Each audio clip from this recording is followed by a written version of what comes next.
Hi, friends. Host Eric here, host of Talking with Famous People, and somebody who really enjoys being brutally face cuddled. Yeah, it's my favorite activity. But that's not really what I want to talk about today. I just thought, hey, I got that thumbnail I forgot to use that one time. I should title the video that too.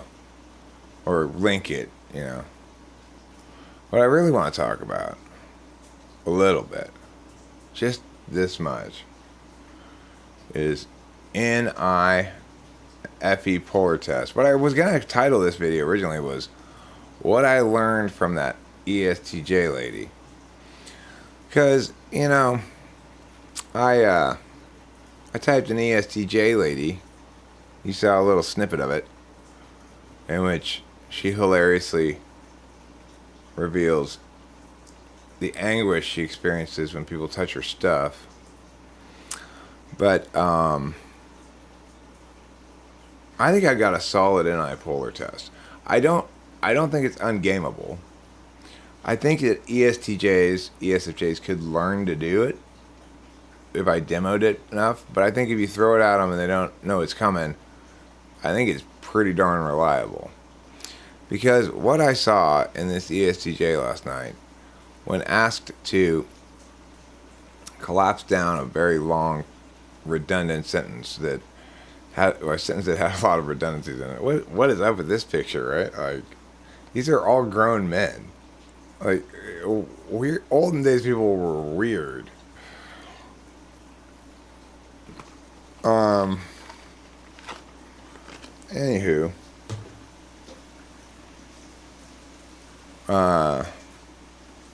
What was I saying? Something about cheese. Those two ladies are pretty stoked with their car. They really represent like 1920s so perfectly with those hats and everything. Don't you just want to go in there and buy some drugs from that drugstore? No, I didn't read your NETI test idea. And even if I had, unfortunately, it's not an area that I really need much. Those are areas where I'm most robust in my testing, so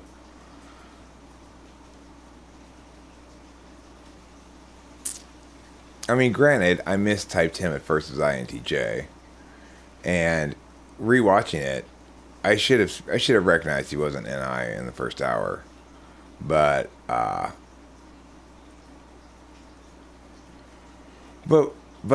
I will read it and see what you have to say about it. What I will tell you though is I've got an absolutely what appears to be a very solid Ni PoLR test, which is if you take a sentence like, I'll probably make a short video about this as well.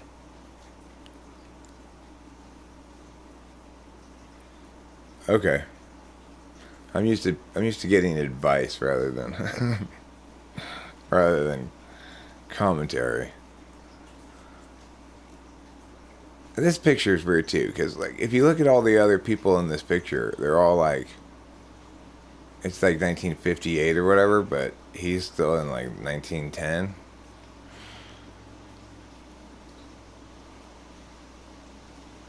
Women in the olden days really like to jump rope. Okay, so anyway, let's say I give you a sentence like this. If you want to be truly unlike anything else and attain a rare and unusual kind of uniqueness that sets you apart from other people by individuating in a way that differs from the way that everybody else is doing a certain thing, then you should eat cheese. Now, anybody who's not Ni PoLR should say, if you want to be unique, eat cheese. That's how you collapse that down, right? Because everything before eat cheese is just redundancy. To make it a little bit more, to prevent false positives, you should put redundancies in front of and after the verb. When you give it to an ESTJ, to collapse down, they will include several of your redundancies because their SI is operating. You know, it's like they're remembering each of the little clauses and phrases you said, and they're trying to include each of the elements you said without distinguishing between whether or not they're distinct or not. You know, it's like does in fact being unique mean the same thing as wanting to be unlike other people? Well, not exactly. No, my dad's out of town, and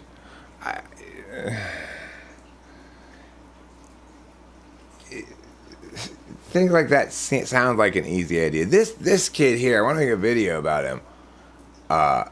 He was apparently a Russian soldier in World War II. 6 years old, Russian soldier. What? Like, did he... I want to know more about that kid, because that's got to be a fascinating story. And apparently was sort of part of some sort of Soviet propaganda campaign. Like, see how patriotic we all are, or something? Yeah, trying things on my dad is a tricky business, because it's like, well, he's an ESTJ, so what does that mean? He's very much all about his own ideas and what he wants to talk about and think about. And when I'm asking him random questions, he has a hard time understanding why I'm asking them. And if I try to tell him, oh, it's for this typology thing, he'll just be like, okay, well, I don't know, son. I have to catch him in the right mood. In general, I just sort of try. I'm bad at predicting my dad too, and I'm bad at anticipating how he's going to respond to things. So I just tend to avoid anything new with him as potentially going to annoy him in some way.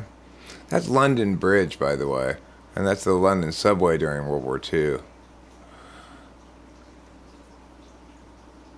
When I think about like the 20s or something, it seems like that's when it really had the coolest, like, storefronts. Everyone dressed all fancy, and there wasn't any like thing plastic or, you know, it's like things were nice and like stuff. I mean, physical objects were high quality, and shopping experiences were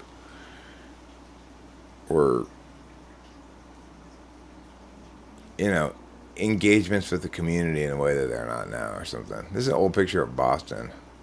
That's that same London Bridge, but like probably 70 years later. 60 years later. I don't know. 50 years later. And you can see, even back in the olden days, there were plenty of traffic problems. This is San Francisco, experiencing traffic jams on the bridge. This is Wilshire Boulevard in Los Angeles, way back in the day. Now there's nothing but skyscrapers on either side of that Wilshire Boulevard. And this is this? No, that's not the one. I don't know what that one is. This is the Pasadena Freeway right near my house. Back when it was the only freeway in Los Angeles. This is the first freeway in Los Angeles and the only one. And these people have never apparently learned that wheels and wet sand don't go well together. In the olden days, you could just ride on the front like that. It was fine. This picture was taken by Stanley Kubrick. I saw this article called "Old Photos Reveal that Stanley Kubrick was a genius before he ever made any films." And it's pretty true. His photography when he was 17 years old, going around New York taking pictures, is just... I mean, he's got some spectacular photos. This thing... Now, look here. This lady, I think that is a machine to make her boobs grow. That's what I think. He said that INFJs gain satisfaction from successful TI usage, whereas INTPs don't really, since it's default for them. However, you've also verbalized your observation that INTPs enjoy doing a TI test. Well, I think it's INTPs get an FE kick out of it. They're saying, oh, proof and concretization of my outlier status. These things are both being presented to me as things that represent a touch of TI, and I'm learning that most people can't do them very well. So I want to do a bunch of them really well to sort of SI make real as part of my existence my own TI superiority and feel FE satisfaction out of that. I would call it that. I think that by and large, they don't want a bunch of them to do on their own time or whatever. They just like, ooh, I can do these. Ask me more. I'm super good at these. I didn't know that was gonna get me. Here's the other deal. TI people 1, 2, either 1 or 2, really don't understand until quite a while later on in life that other people, how much less TI smart other people are. So it's like I had a really hard time ever believing I was smart. I assumed that the reason my parents were telling me I was smart was because that's what parents do, and I saw other people getting better grades than me in a variety of things. I saw myself not doing a good job of following through and homework and stuff, and struggling to meet deadlines and stuff like that, And so I thought, well, I'm obviously not very smart. It's the smart people who are smart, the ones who get all A's and turn in all their homework. And it wasn't until much, much later in life. And then when I was in debate, there's a lot of TI people there. So it wasn't until much, much later in life that I sort of realized, I'm like in the top teeny percentages of a very specific kind of intelligence, And as a consequence, people who seem confused or like they're not, or tell me they don't understand what I mean, they aren't lying. They genuinely don't understand what I mean, even if it might seem obvious or simple to me.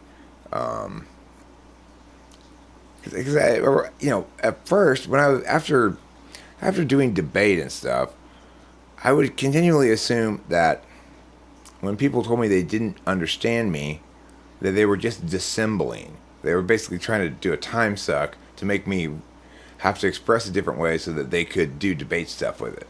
But of course, that was never the case. They genuinely didn't understand. And I didn't understand that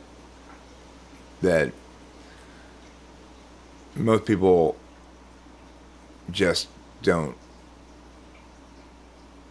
they just aren't that TI. Is there a type that rains down affection and love on you even if you don't ask and don't need it? Well, I've noted that ISFPs seem weirdly attracted to ENTPs and vice versa, but they're not good romantic partners. Sean says, I can't find my typing video on the channel. It should be Sean INTP. Have you found it before on the channel?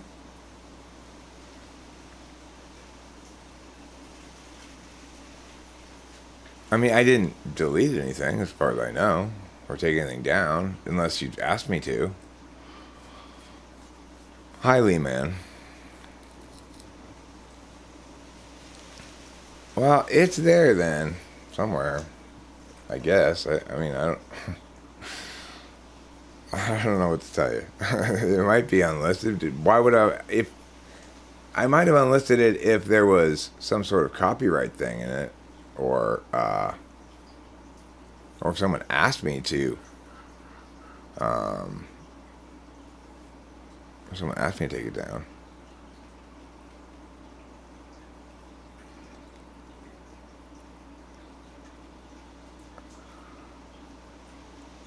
I mean, I might try to re-record that song. No guarantee I'll get it better. It's always a bit of a crapshoot.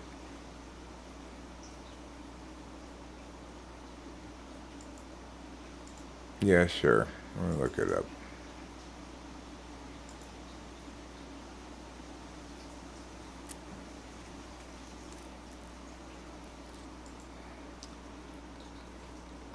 SHAWN.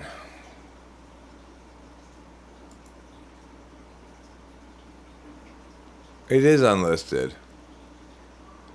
I don't know why it's unlisted. I'm hesitant to list it since I don't know why it's unlisted. But here's the here's the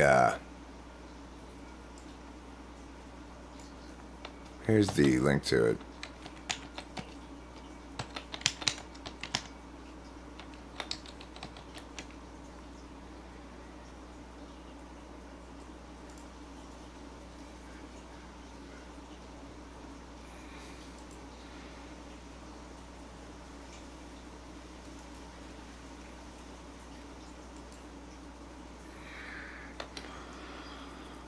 Yeah, I mean, I'm confident I'd probably do a better job of mixing and mastering it.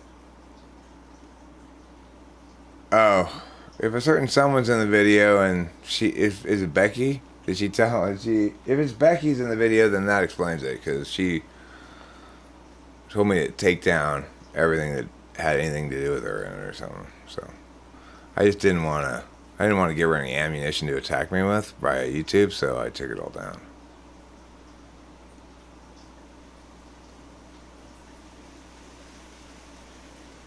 Yeah, I know Boba Fett. I appreciate it. And the thing is, I'm not insulted at all because I made that recording a matter of mood a long ass time ago, like before 2006 or something, 2007 at the very latest. So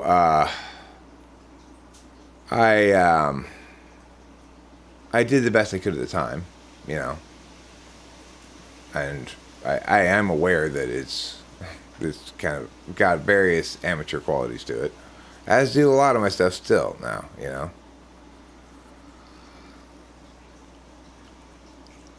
Well, the issue I think in that song with the drums is, well, for one thing, there's a crash that I have coming in too often that is also too loud. And well, I'm a lot better at making music. So in other words, that song is made it up here onto the internet because it represents sort of among the very best things I did back then. Uh, even though it has that horrible crash in it, even though the tone of the individual drums isn't necessarily great, and most importantly, or not maybe most importantly, but also importantly, there's nothing I did nothing to the drums to make them sound more human and less drum machiney. So if you want your drums to be programmed but sound less like a drum machine and more like drums, then you need to vary the dynamics of the individual hits of the beat. So it's like if you want to have a good sounding hi-hats, you have to have some ticks a little bit quieter and some ticks a little bit louder so it sounds more human. You don't really want to mess with the on pointedness of the drums. Like, you do want it basically quantized. If you want to add a little swing, you can, but that gets a little tricky. You should really add the swing in the other instruments, you know. or go into it knowing you're dealing with full blast swing drums. Anyhow, yeah, I would do a better job of it now.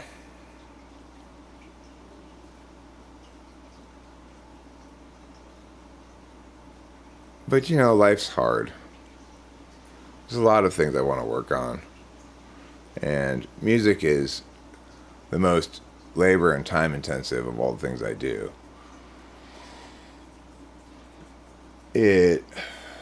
Although I could probably get that song recorded faster than most because I know it so well and I know what I want, what I'd like it to be per se, better than I usually do.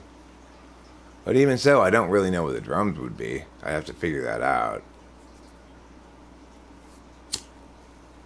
It's true that I could figure it out with my figuring bones, which work pretty well, if you're into that sort of thing. But, you know what? I'm not doing anything else until somebody brutally face cuddles me. Any takers? I'm looking for a brutal face cuddle, please.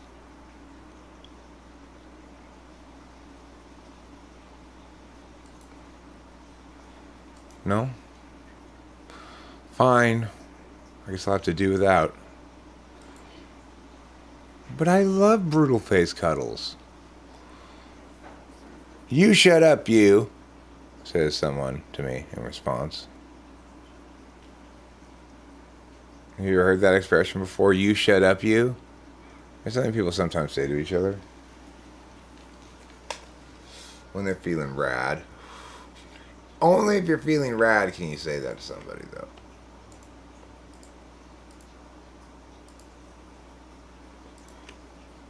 I'm going to go ahead right now and get you what? A brand new show of images to look at behind me as I'm talking about things. This is going to be really exciting for you. You're going to love it with your heart and your emotions. You're going to feel like, damn, I never knew how great life could be until I saw these images that Eric is now showing us. And then I'll be like, I know, right? That's what I told you were going to say. And you will say, damn again, I have been struck in awe by the correctness of his predictions. How does he do it? I'll never reveal my secret. It's a big, big, important secret that can't be revealed to peons like you. You have to have special clearance from the government. The government knows best, as we all know, about everything. The government knows best about everything. If you can't trust the government, who can you trust? Nobody.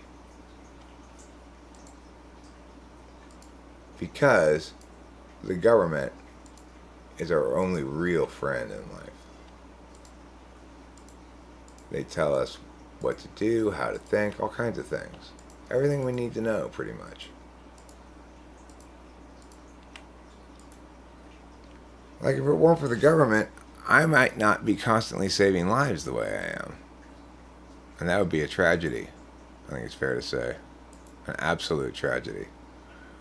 Wait a second, image slideshow. Don't be automatic. No, you do this. That's better. Okay, now that we're done making new pictures for us to look at,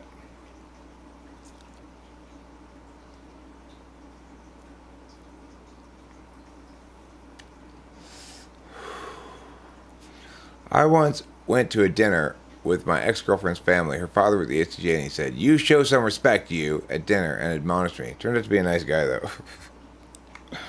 Yeah, well, they sometimes don't get how what they say is going to play. They don't get no play from the ladies. 6 ESTJs in a car? Are you crazy?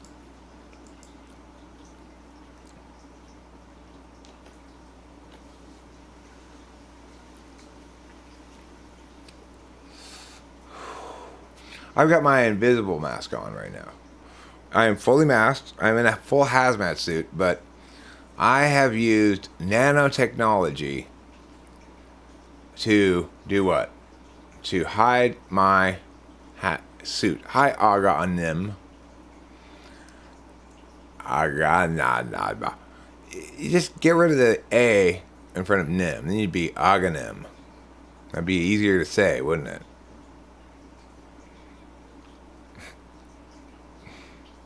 Do I know any Native Americans? I mean, I am Native American periodically.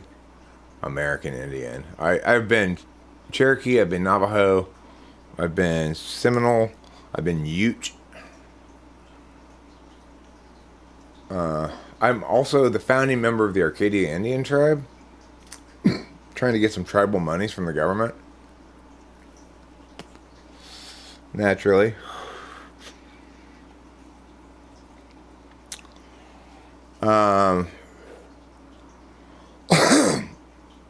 What type do I think native culture is? I don't think native culture has a type. I would say that native, like hunter-gatherer style savagery, is probably most well suited to SITE types, maybe SIFE types.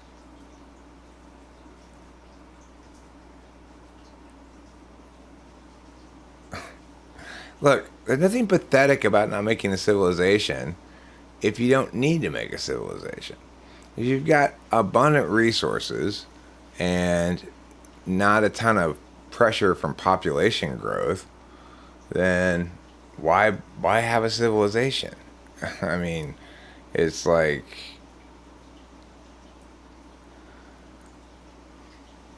well, I mean, they've got a tradition of oral stories handed down from generation to generation.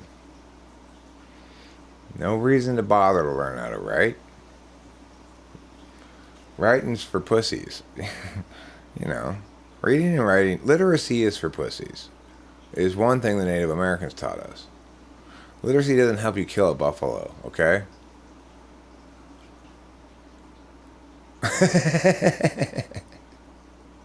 But with that, it sounds like you're one holiday late for my Thanksgiving message, which each year is the same, which is it's an opportunity for the Native Americans to give the European settlers thanks for civilizing them. And we know this because all we have to do is point to the fact that the Native Americans only brought one thing to the Thanksgiving feast, whereas the pioneers brought all kinds of shit, you know. Who brought the turkey? Pioneers. Who brought the stuffing? Pioneers. Who brought the corn, the maize? The Indians did. That's it. That's all they brought was maize. And I'm like, that's... What kind of... It's like...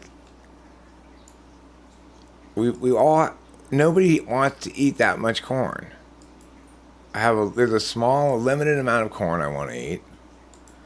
And you brought nothing but corn.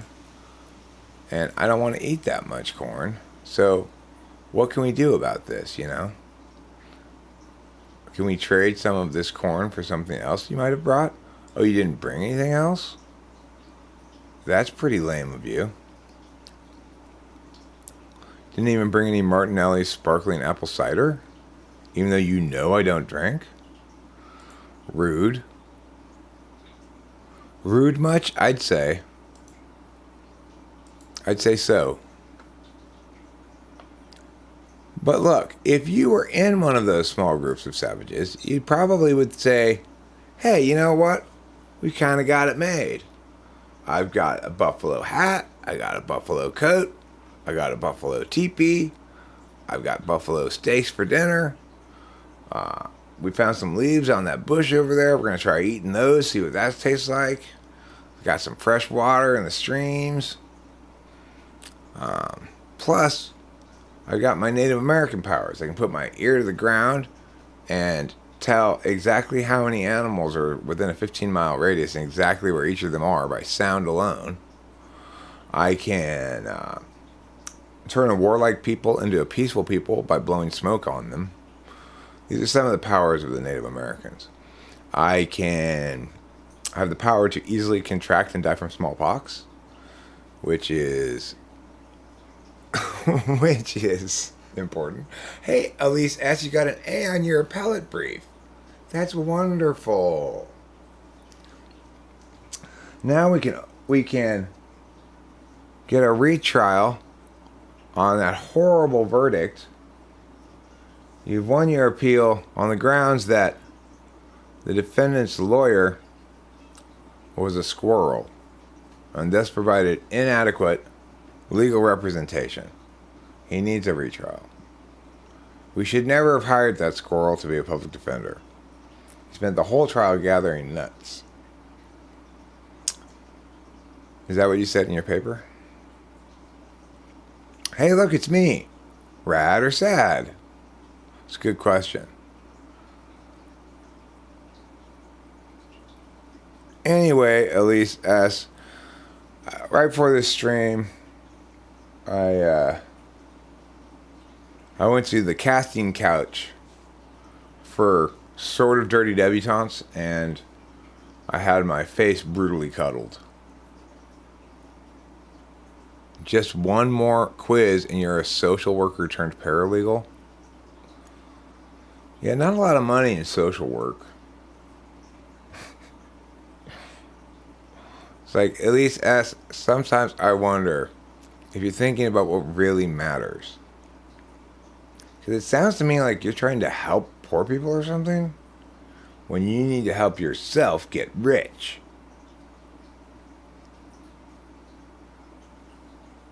Ooh, define probable cause.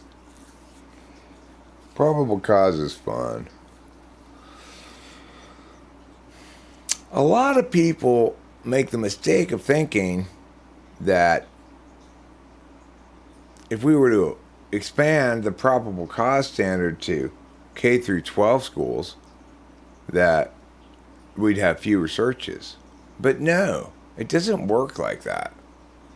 Really, we'd have fewer criminal trials go through to fruition because more evidence would be excluded. But that doesn't necessarily prevent the number of searches. It doesn't stop police from searching. It just means there's a better chance they're not going to be able to use the evidence.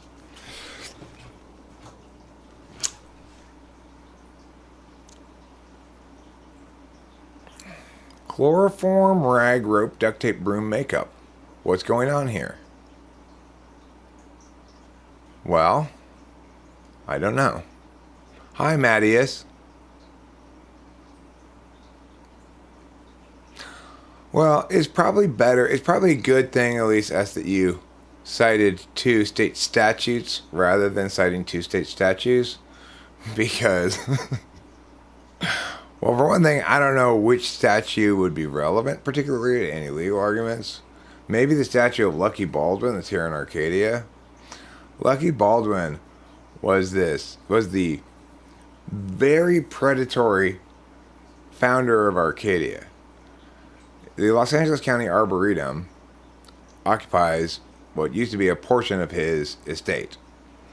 And they call him Lucky Baldwin because he had a series of hugely successful business deals, but most of them involved some sort of random bit of luck. Like, he told his stockbroker to sell all this stock, but there was a miscommunication somewhere, and the message didn't get through.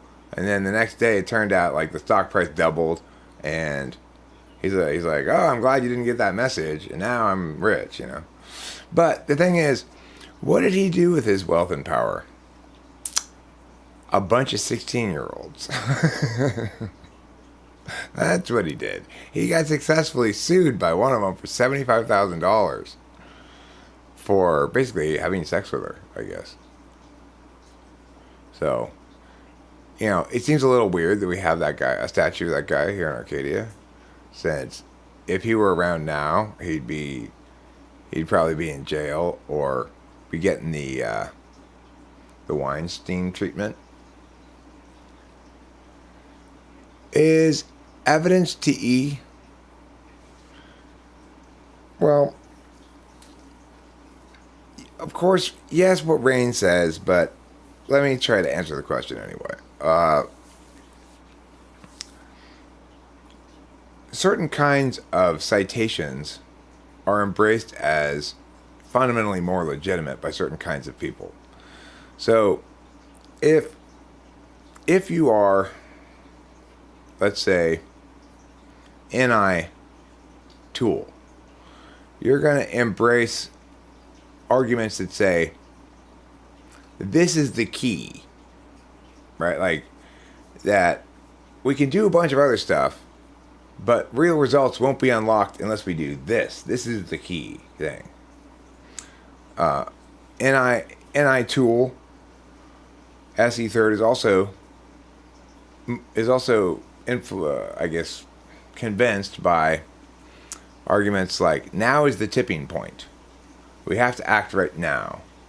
A unique set of specific confluences of events created this historical moment where, even though we haven't been required to act heretofore, and even though our lack of action heretofore has not resulted in catastrophic consequences, if we don't act now, it will. So they're convinced by those kind of arguments, which are NISE kind of arguments. And then for people who, if you wanted to talk about prioritizing arguments that represented NE value or something, it would be, look, we have been hammering at this thing for decades and making no progress.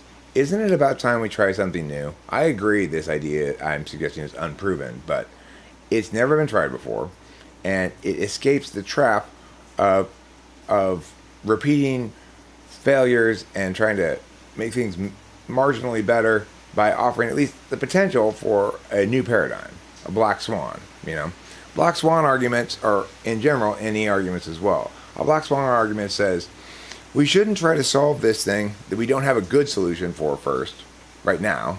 We should wait until an unknown vector that we can't anticipate comes along and actually solves it.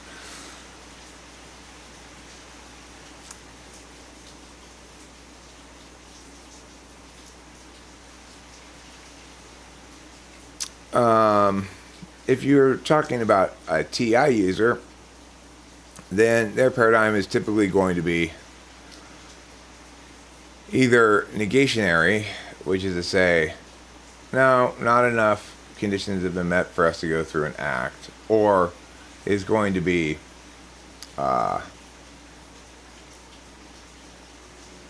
it's going to be like logical proof based,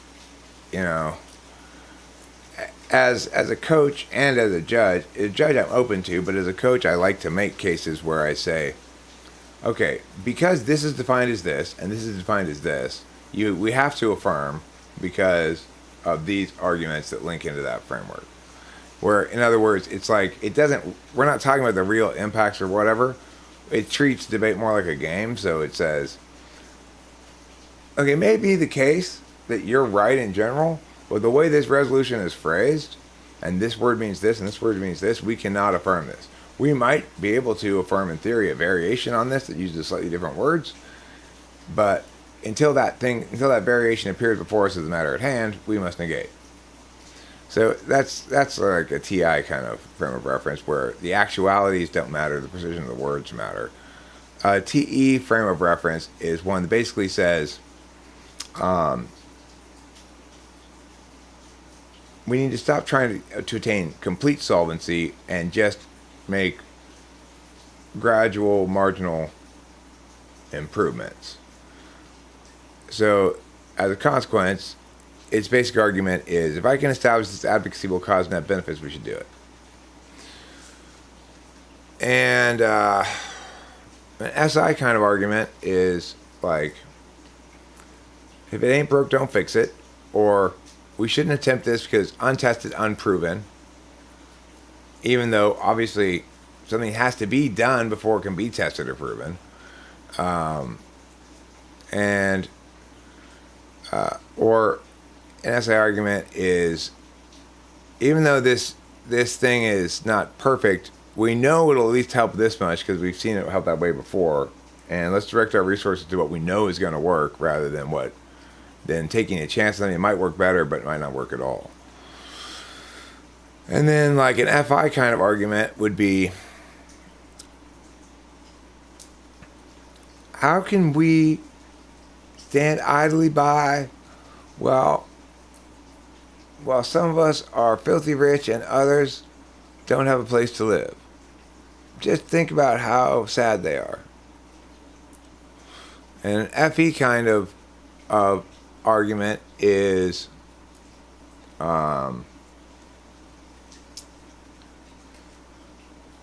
an appeal to I guess core democratic notion that the job of representatives is to represent their constituencies, and since there's broad agreement it should be like meow, then we should do meow.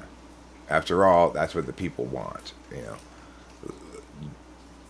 The government should follow the will of the people is basically an FE notion.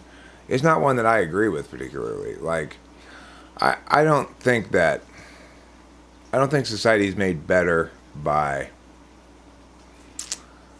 the inclusion of more people voting and being involved in the political process. I think the society is made best by when the right people choose to enter politics for the right reasons. And what we need to have is some sort of way for people to legitimately evaluate their own capacity to be in politics. Like, I've got a couple of videos I'm thinking about making. One of them is titled something like, "Oh, I'm Dr. Carter's ENFP." So, in other words, somebody left a long and thoughtful comment on one of my Dr. Carter videos saying, "I don't get what you're so upset about, Eric. This guy's just trying to help people deal with toxic people who," and then she proceeded to describe a bunch of ways in which narcissists are distinct from other people.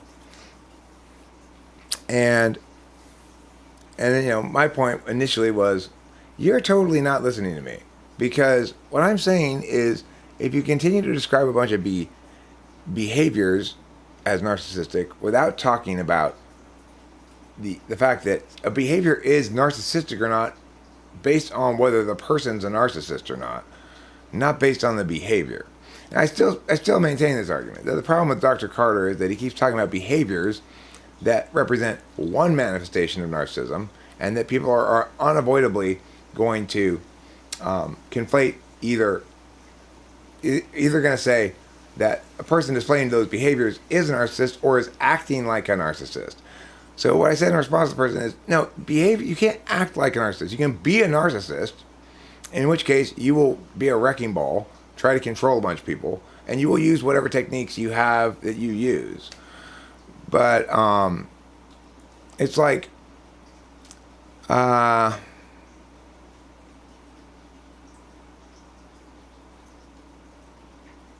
don't know who Vaknin is. But to a certain extent, I get the fact that the reality is it's probably never a good idea necessarily to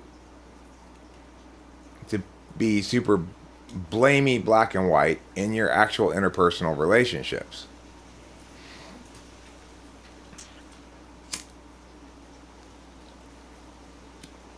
Like, when I thought about it later, I was like, well, I don't actually do those things that I'm defending with Rachel at all.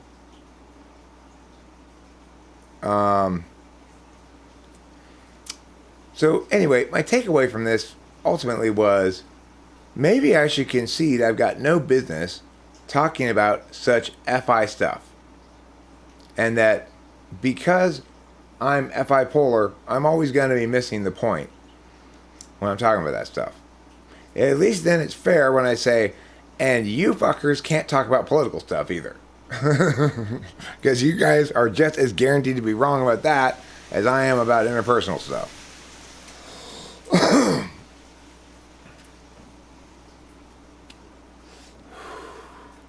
But, I mean, I do think that there's a serious problem with people mistaking with people saying, oh, this person is acting like a narcissist. It's like, whether a given behavior is narcissistic depends on sort of hidden things. In other words, it depends on the intention, will, and nature of the person doing the behaviors, not the behaviors themselves. Obviously, some behaviors you can talk about as being sort of universally bad, but we can always come up with some context in which we could theoretically, potentially, that behavior was totally misinterpreted. It was actually something else. We were practicing for a play. I wasn't actually screaming that at her, you know. I agree with you, Aga, that people are throwing term narcissist around like they are psychologists just to say I don't like what they are doing, and that ENTPs, ESTPs are the type who are most likely to be subjected to that kind of ontological violence. Certainly, I've had plenty of people call me a narcissist, and the justification being that, I mean, I've had people say that you can never be wrong, Eric. You always have to be right. That's textbook narcissist. Well, first of all, it's not true. I have been wrong plenty of times and will be wrong again plenty of times, and I've never claimed to always be right. And when I am called out on something that I'm wrong about, I admit it right away. So that's not true. Except the problem is, if you aren't very smart or aren't very informed about things, and you hear me saying, no, I'm right, you're wrong, and you've heard enough times that that kind of black and white argumentation correlates with narcissists, you're likely to pathologize and dismiss me. Oh, codependency is plenty to brag about there. It's like dependency, but with another person. Double the fun. I gotta get more coffee.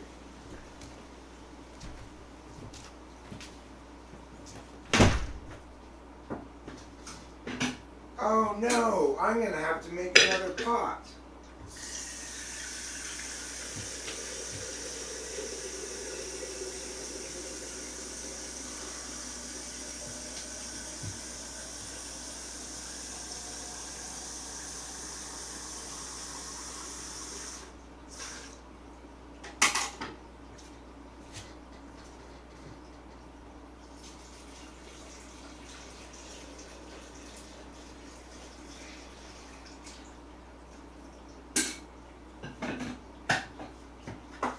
It takes me 1minute and 40 seconds to start a pot of coffee. I've timed it before. Unless something unexpected happens, like a meteor striking Earth. That would delay the process somewhat.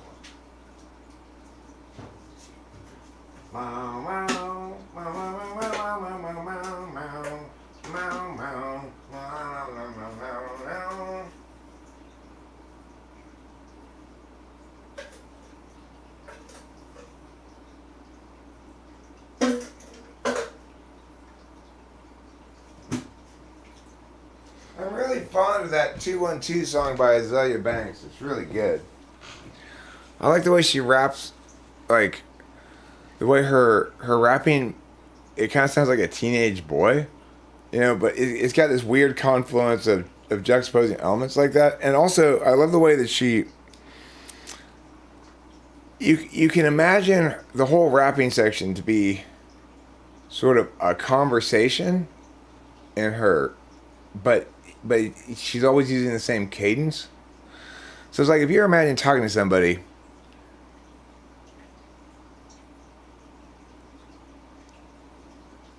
that's a good point, right?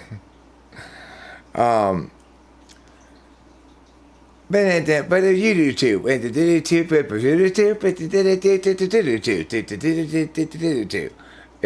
It's like she's you can almost imagine it being a phone conversation with the other half cut out. So, well,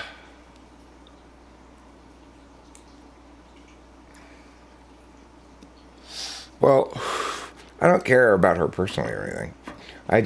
I'm interested in what she's accomplished artistically there. It's really good. It's really like, okay, this is tapped into the exact correct flow for that beat and song and stuff in a way that just makes it just drop like a fucking bomb, you know? It's great.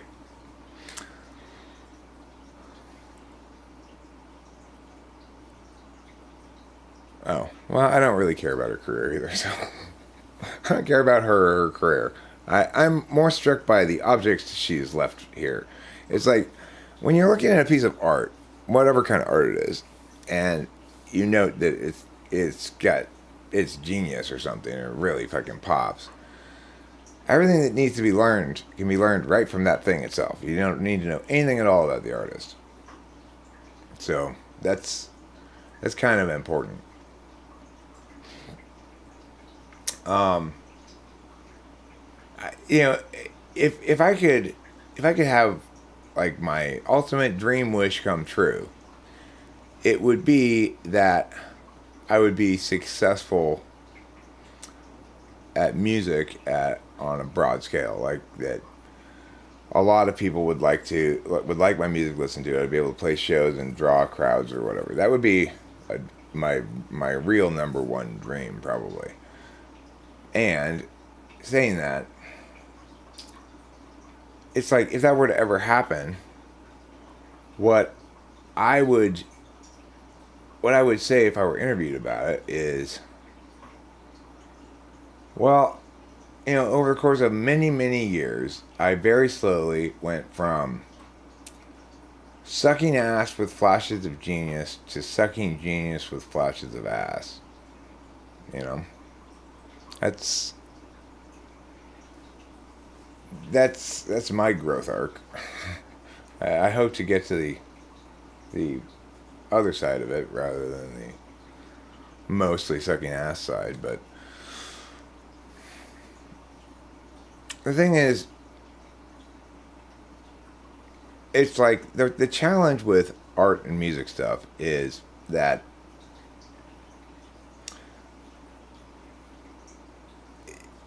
you have to conscribe the amount of stuff that represents you in a way that is contraindicative to me.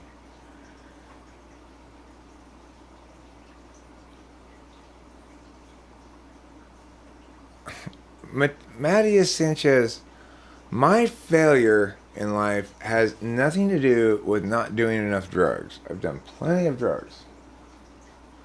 I would consider myself a drug doing expert. So, don't try to tell me I need to do more drugs. Drugs and I go way back.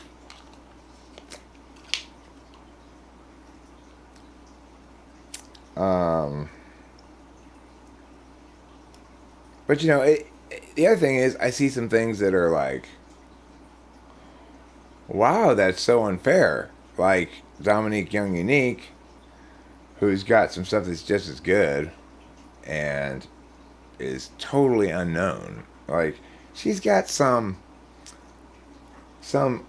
tracks, videos that have fewer views than some of my videos have, which is just insane. Whereas, like, Azalea Banks has got hundreds of millions of views. So,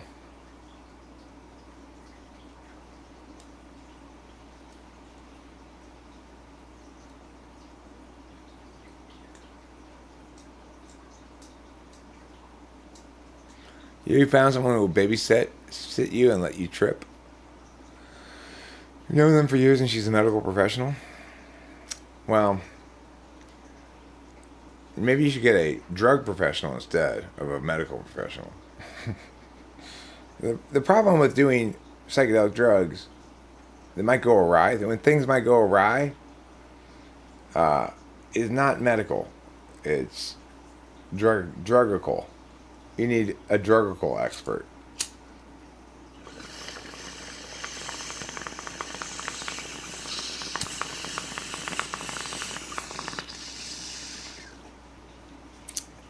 You just need an old ad. Like, that's the bottom line. Is when you're tripping balls, you just need an old head to go. Chill out, watch some local news. Relax. It's gonna be fine.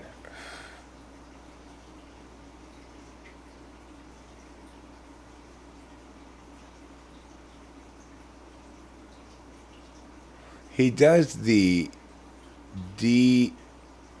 descarboxylated.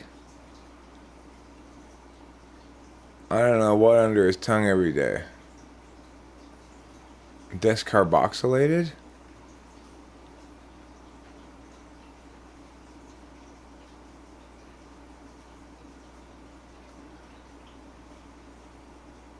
She is Navajo and very educated about psychedelics. Okay, but I gotta warn you. She might try to throw a little bit of Native American hoo-ha at you. Remember, drugs are not magical. Drugs are not a way to open the doors of perception or anything like that. Drugs are for fun.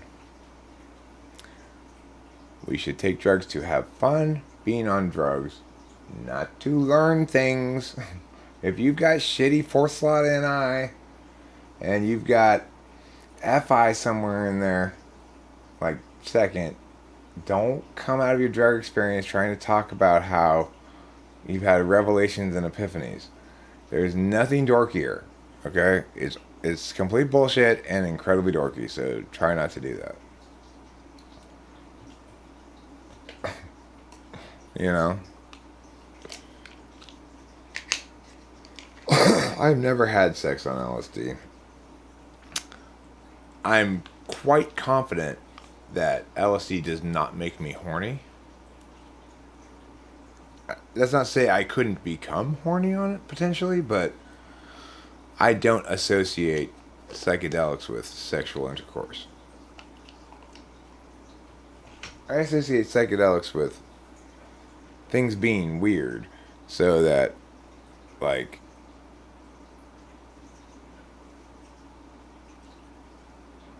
well, I mean, I think of mushrooms as making everything funny. Now, have I had sex on mushrooms? I don't think so. Not that I recall. If I did, it wasn't memorable.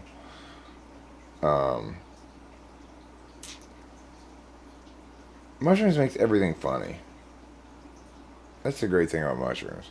So why would you want to have sex? You can just, it's like, everything's hilarious.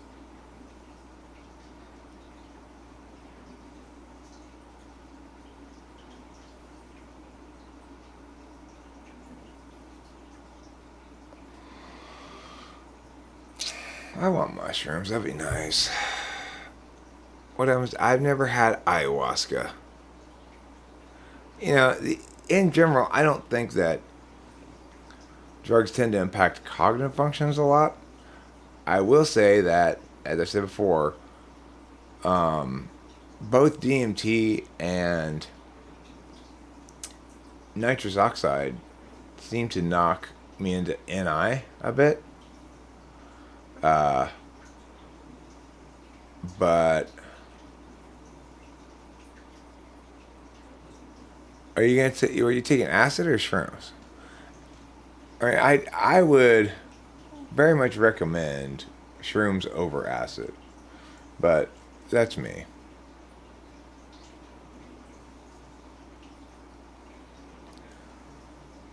I mean, there's no doubt that mushrooms impact your overall state of mood in a positive way that lasts for a little while afterwards.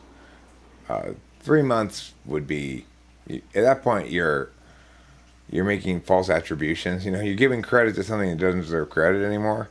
But I too have noticed that for about a few days afterwards, I take mushrooms. I have I sort of forego the sense of dread that's always carrying. I'm always carrying around with me. I sense that there's something I should be doing that I'm not doing first.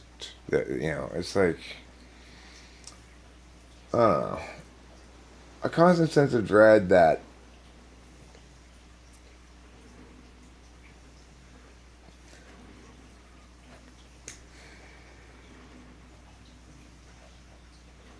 well, just the knowledge that things don't stay the same. Things change. People die. Um, times keep slipping into the future, as Steve Miller says. It's wrong though, because in reality, time keeps slipping into the past. Time only goes one direction, pastward.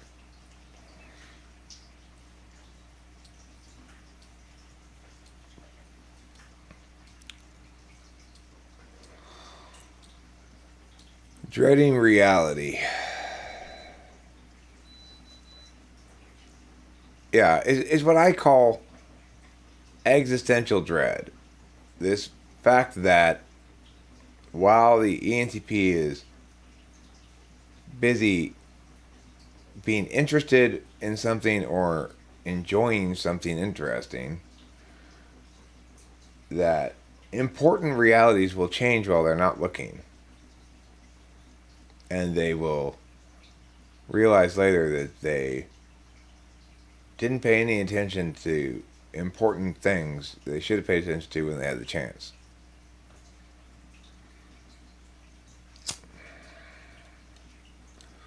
Existential terror is actually what I call it, not existential dread. Did I say dread?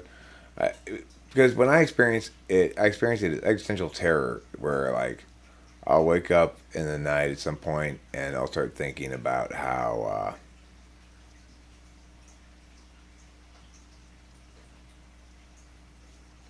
well, I mean, like the very worst. Here's an example of existential terror. What it fears more than anything else. Like so, when my dog Lacey died, it was very sad, obviously, but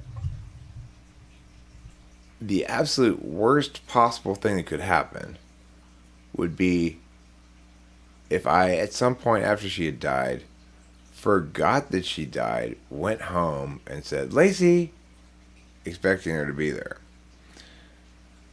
That would be the worst thing. So, that's what existential terror is all about. It's about the reality that that's always happening on some level. Things you've lost, you've forgotten that you've lost them. Maybe you've forgotten you ever even had them. And when you recall that you've had them and you return to enjoy them again after being away for a while, everything's changed.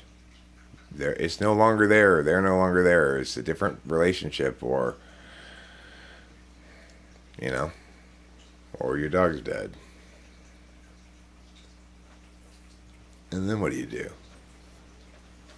You go, I thought I had this thing on pause while I was doing all that stuff. Didn't I push pause? I'm pretty sure I pushed pause. What's going on here? ENTPs want life to be like Sim City. You put it on turtle pace, and you can do all the stuff you want, and nothing really happens in terms of like, time moving forward. And then when you've done all the stuff you want to do and you want to see what happens, then you put it on like cheetah pace. And time moves really fast.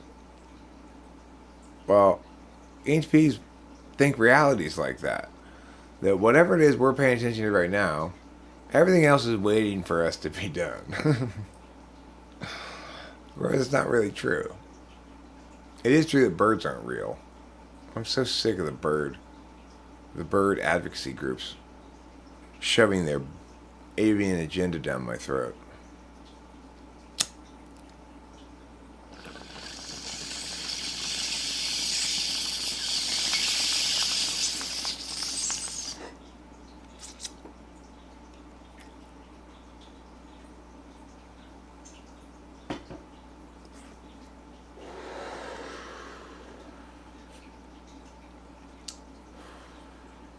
I've experienced stuff like that not that long ago where I think I was with Rachel in the car, but it was a good year and a half, 2 years ago or something. But and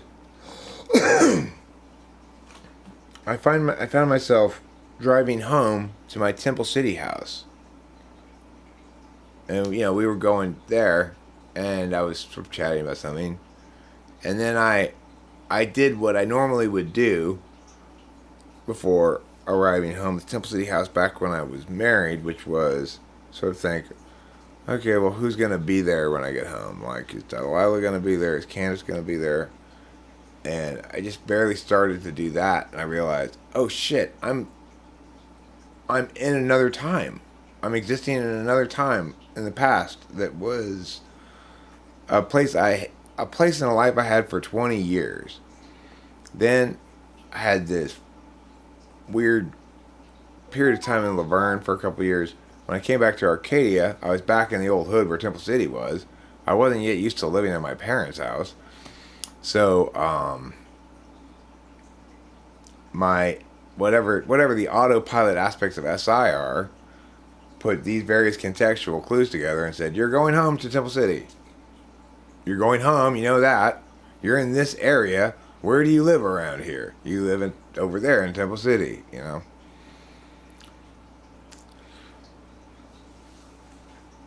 At least as the thing is, if you're growing outdoors, you're only gonna need 2 plants probably, because they'll get big if you put them in the ground. Don't put them in. If you put them in a pot, then they'll stay fairly small. But if you put them in the ground and you fertilize them with, like, okay, the ideal thing you do is you start your seed until it's a robust seedling. Okay, you dig a big hole in the ground. You put a fish at the bottom of the hole. Then you put some of the dirt back into the hole on top of the fish until you just have a little hole for the seedling. Then you put the seedling there and you pack it all around, and then you water it. Now you don't have to think about fertilizing ever again. You're done fertilizing. You fertilize for the whole season. It'll grow down into that fish and it'll get all the fertilizer it wants, and not more than it wants.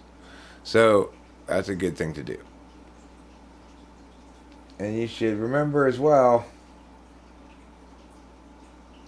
as soon as you realize one of your plants is a male, as soon as you start to see the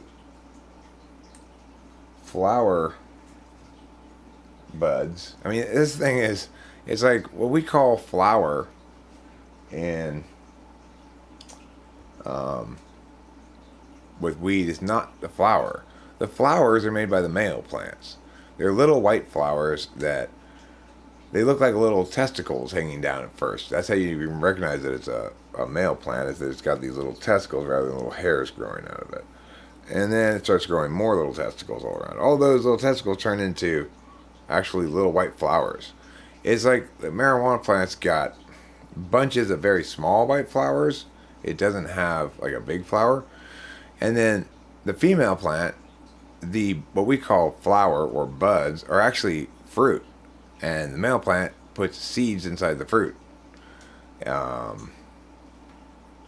Except you might call it grain instead of fruit, but it's the same concept, that it's the thing that contains the seeds. But if you take the flowers away from the male plants, then you won't have any seeds in your marijuana, which is desirable in general, unless you want to make more seeds.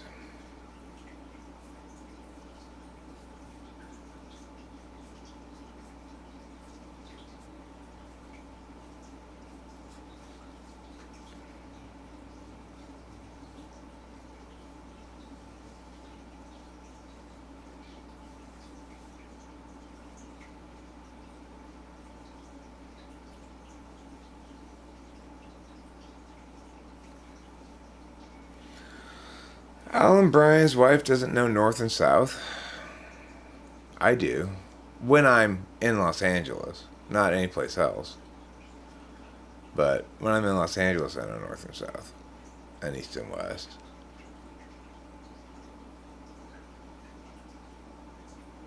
But it's easy to know north, south, east, and west in Los Angeles because the mountains are to the north, and you can always look that way, and you know, okay, that's north.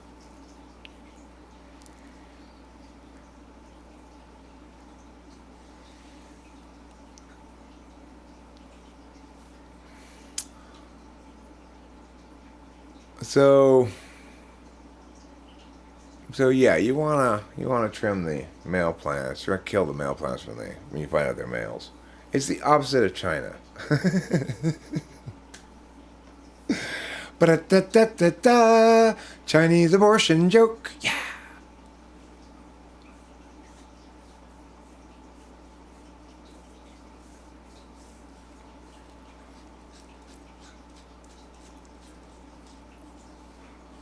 Growing up with mountains, easy to learn where you are all the times. I have had to drive out to super rural areas to do a home visit. Yeah, growing up with mountains helps. I mean, it's generally easy to do directions in Los Angeles because um, there are. It's set in a naturally occurring basin that's got mountains to the west, mountains to the north, uh, ocean to the. I mean, you know, it's like mountains to the west and north and northwest, ocean to the west, and and then it's got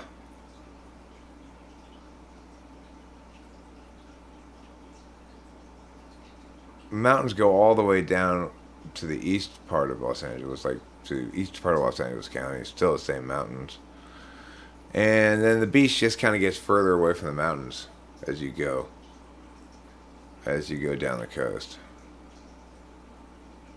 But I really feel like I've got a good sense of Los Angeles. Any place I want to go in the greater Los Angeles County area, I probably know how to get there without looking at a map or anything. Because when I started driving, when I was 16, for a long time thereafter, there were no ask your phone how to get someplace.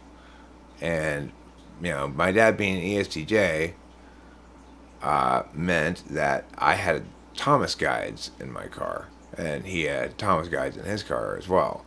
Thomas guide is a detailed street map of Los Angeles or whatever city. They'd make them for every city.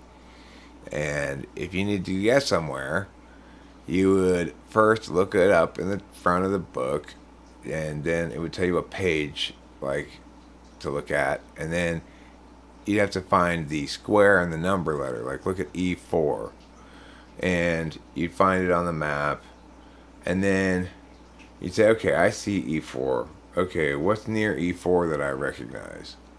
Nothing. All right, let me pull back. Let me go. Let me move over to one square to the north. See if I can see something I can recognize. So you turn the page to go like one square to the north, right? And you go, okay, there's the 10. What part of the 10 is it? What else is near the 10 there that I want to see where the 10 it is? And maybe then I have to turn back a couple pages to follow the 10 and go, oh, okay, there's the 134. And there's the, yeah. And okay, so I know how to get where. And then I turn back to where I'm going.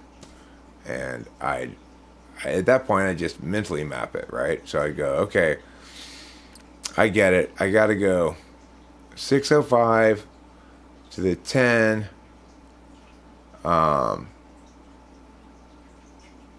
But I'm going to go on the 60 instead because I can just get back on the 10 of the 57. And then it'll be right past there. I have to get up on this street and then make a left and then make a right. And maybe I'd write down that last part, you know? That's how I used to get places. So when you do it like that, which is to say, find where on the map I'm going and then look around there for something you know where it is already, then you get to learn how to, you know your way around a place pretty damn well. Is that Kitty scratching?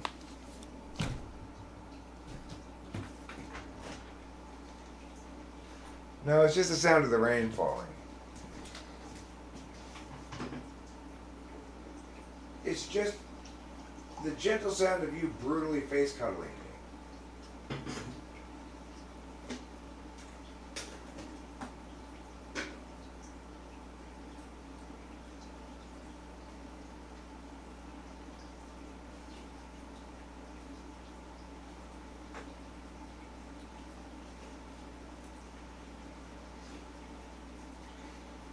wonder what the algorithm thinks about the title of this video.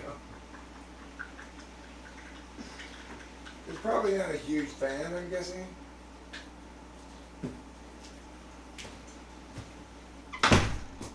It probably doesn't like the word brutally. I'm suspecting the algorithm in general would like to minimize brutality, you know?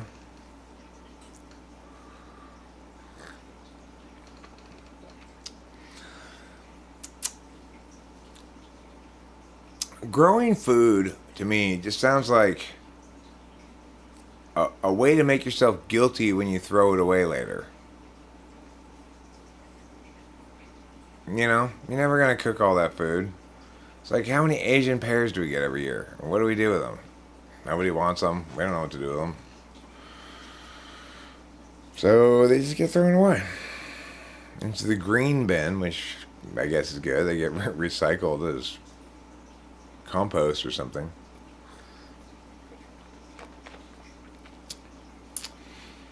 I think it's a good quote, by the way. Growing food is just a way to make yourself feel guilty later when you throw it away.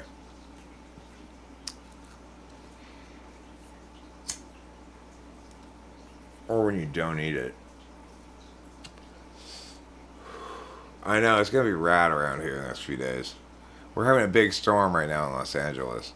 And it's rained all night and it's been raining all day. And good solid rain too, like not sprinkles. Right now it's a little lighter than it was earlier, but we've had a lot of rain. They said 3 to 5 inches. And it's not like the downpour that happened a couple of years ago where when the first winter Rachel was here, we had this downpour that was just like nuts for a week solid or something. I don't know. It was crazy. I've never seen anything. I remember from my childhood having an equivalent storm time because one of the things that happens every once in a while when it's extremely rainy is that the southeast corner of my backyard floods a little bit. Like it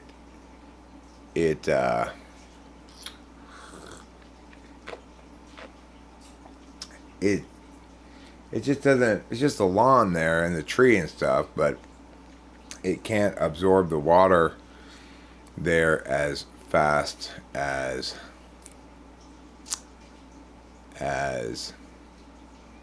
it fills up. But it's got to rain quite a bit for that to happen.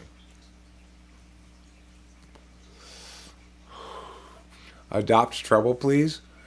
Trouble doesn't want to be adopted. I'm already in service to trouble. What more do you want? He comes and meows, I give him food. I don't let him come in the house, and he wants to come in the house.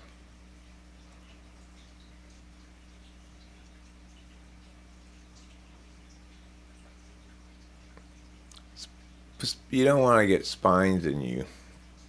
Don't fall on cacti. I learned that in wilderness survival school. I learned things such as don't bang your head against rocks. Don't hurl yourself onto cacti. Don't try to have sexual intercourse with a cacti.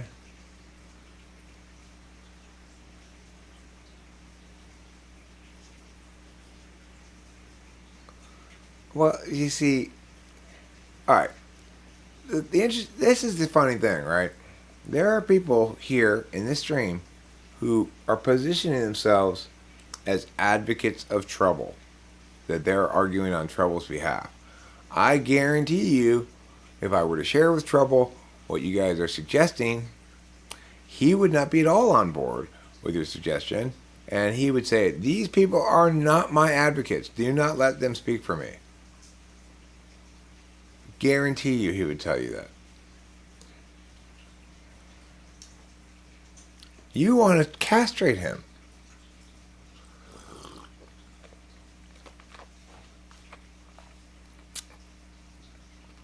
Talk about colonialism. Stop colonizing the creatures of the world with your Puritan ethics, okay? Sure, it's true. Probably Trouble never will get married and settle down. And yeah, for a cat, he's a bit of a dog. But that's just us imposing our puritanical ethics on him. As far as he knows, he's doing the right thing. Yeah, well, it's not like I was the one really pushing for that. It's different for chicks. I empathize with them less. She's my cat, too. But regardless, Kimberly was the one who really pushed for that.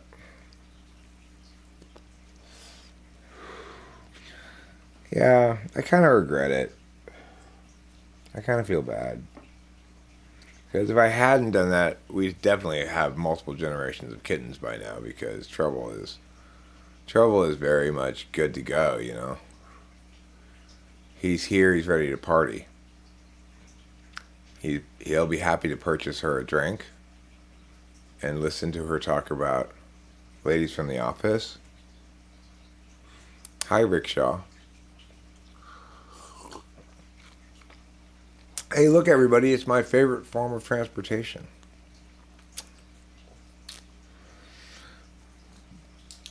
It's like, sure, I could drive a car. Sure, I could ride in a car and go in a horse-drawn carriage, but I want to see another human being really struggle to pull me up a hill. Nothing makes a ride more satisfying than that. Yeah, that's a satisfying ride. It's like, pull faster, lackey. What's wrong with you? Well, I mean, I've considered just having that be my main form of transportation as piggyback ride. Or shoulder ride. I guess I'd prefer a shoulder ride if we're not going through doorways, so I don't have to duck too much. I always did prefer a shoulder ride when I was a kid to a piggyback ride. Hire a crew of strong men to take turns giving me shoulder rides all day. Yeah. It only sounds gay. It's really just I'm a huge not walk myself enthusiast. And I also don't want to be rolled in a wheelchair. I do want to feel the experience of the motion of walking, but I don't actually have to move my legs.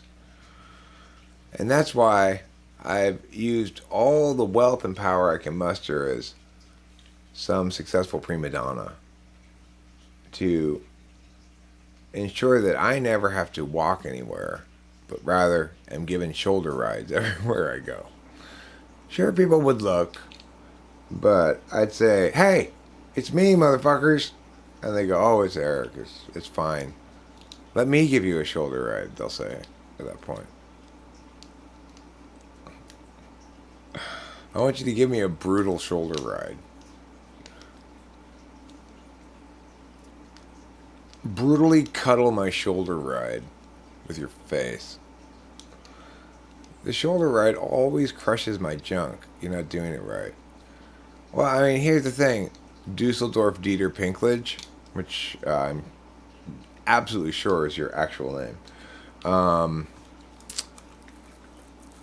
You might imagine, in a sane world, that the men would be the one who would ride horses side saddle, and women would ride regular saddle, because men need to be concerned themselves about getting their junk crushed in a way that women have less concern regarding.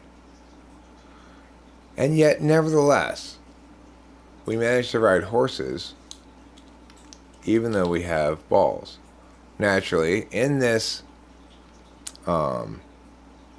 scenario where I'm constantly getting shoulder rides, the burly men who are giving me rides will have cushioning attached to their collar here. It's like a memory foam cushion with like a melon ball, a large melon ball, or ice cream scoop or scoop out of it. Okay, and then that way I can go naked and then I just put my junk right in there and then put my clothes on afterwards. It's perfect. That's a perfectly comfortable junk protected shoulder ride, and and it's fine. It's my service animal. Sir, you can't call your employee a service animal. Why not? That way I can go in places that otherwise I wouldn't be able to go into with him. No, you'd be able to go in everywhere with him, actually. Really? Even to restaurants? He sheds, you know. Well, like it's just scooping out some of the memory foam, okay, to make it more fitted, like a cod piece. A cod piece of memory foam wrapped in bubble wrap with a down pillow of goose feathers strapped on top of that. In order to wear this whole, in order to wear this whole operation, obviously, it's gonna have to be some sort of like piece of clothing itself. It's gonna have to be like a briefs style underpants thing that has all of this contraption built into it, which would be nice because then I won't have to be encumbered by pants either. I can let my long, lean legs just hang down low and enjoy the winter sunshine.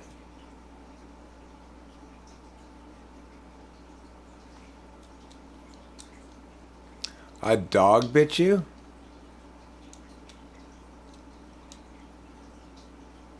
It's okay. It was my service animal. It was doing it in order to help me cope with my PTSD better. I always find that I feel calmer. I'm less likely to have an attack or panic attack or whatever when I see other people be mauled by my dog. So I appreciate your sacrifice. Thank you. Thank you, brave hero, for saving lives.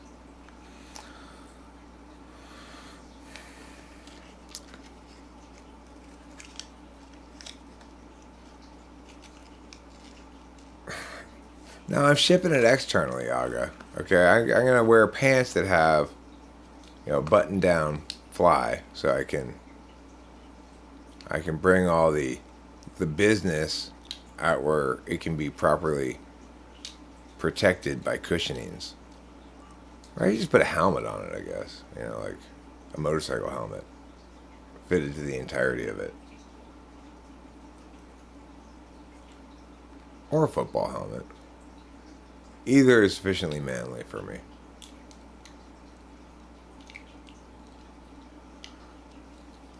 No. He doesn't bite.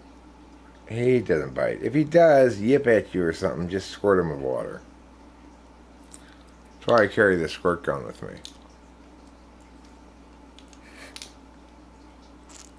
How's work, Doug? Oh, yeah. Why don't you quit that job? It sounds really demeaning. It pays really well. I don't know what to say. But, I do enjoy the treats he sometimes gives me.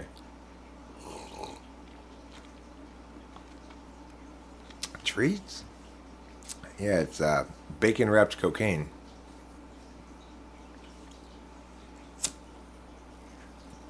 That does sound delicious.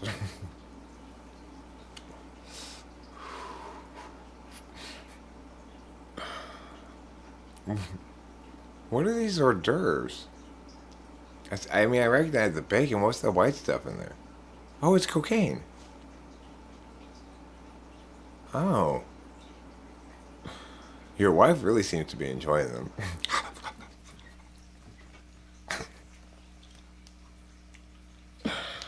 Honey, maybe you want to slow down on the bacon wrapped cocaine? No, it's just you know how great we all are, and how fantastic it is to be here, and just it's just I got such good ideas. I just want to tell you about it right now. She's always like that when she eats bacon. Don't worry.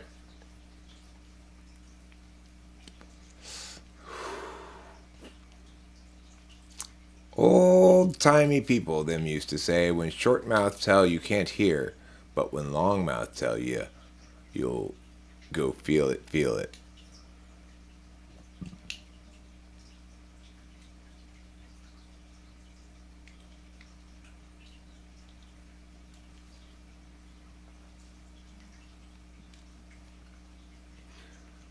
Cocaine's not a good drug. I don't recommend it. I mean, I might recommend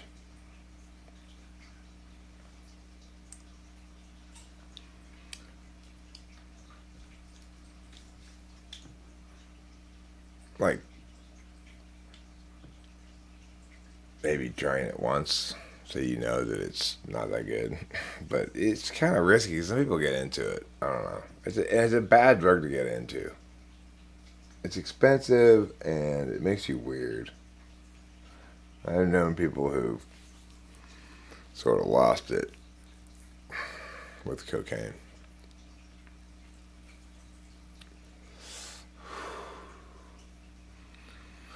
In general, I think Eric Clapton is pretty shitty, but that's a pretty good song.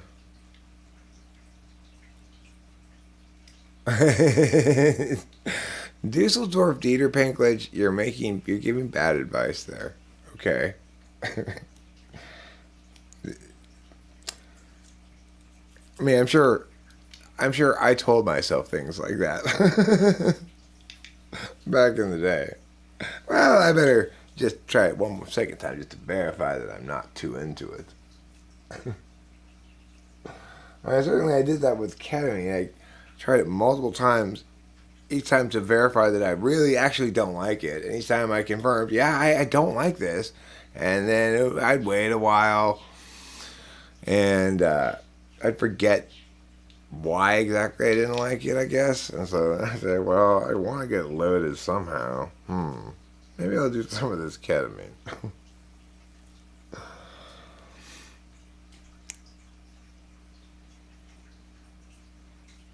Are there types more prone to get addicted to stuff?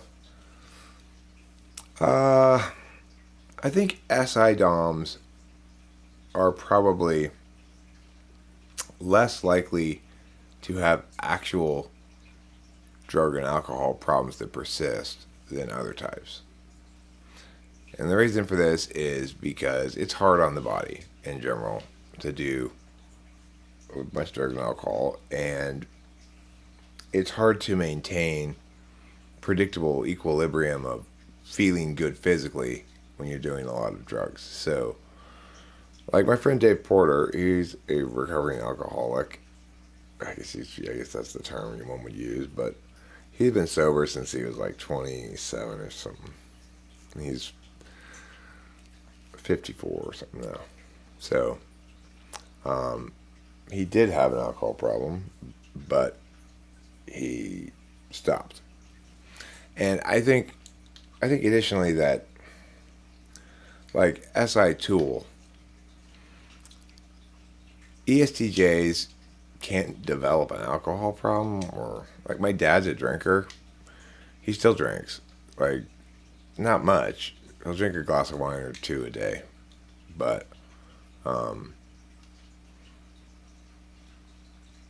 he's been a drinker his whole life, as far like that I known him anyway. It was every night he would come home from work and sit down at the dinner table, because my mom would like schedule so dinner was ready when he got home from work or whatever. And he'd first pour himself a glass of wine and drink the whole thing, like in one big thing. Then he'd pour himself a glass of wine and sit down, which he drank at a regular pace. And then he'd usually have another glass of wine or something with dinner, and then like a tumbler of whiskey while he was reading after dinner. And he'd read until he went to bed usually, or watch the Lakers or the Dodgers, or college football if it was college football season. It was Saturday, and we have lots of alcohol in the house. Like, he's got a wine rack in there that's full of all these different wines. He's got wines that he wants to keep in a fridge because they're white wines. He doesn't have room for, so we got them in my fridge. He's got a liquor cabinet full of hard liquor, different kinds. But he doesn't really get into the hard liquor anymore, as far as I can tell. The last time the hard liquor was gotten into was when my friend Corey came over one day, and he wanted to drink, and I said, I can give you some liquor if you want. You know, we've got liquor here. I wasn't going to open one of my dad's bottles of wine because he would definitely notice that. But like the liquor cabinet, well, there's two different areas where there's liquor. There's liquor by the wine too, and then there's liquor in this little liquor cabinet that I don't think he's gotten into in years. So I figure I could pour Corey some from one of those bottles, and he probably wouldn't notice. I mean, if he did notice or something, I'd just say, well, you know, my friend was over and he wanted a drink, and I gave him a drink, you know. But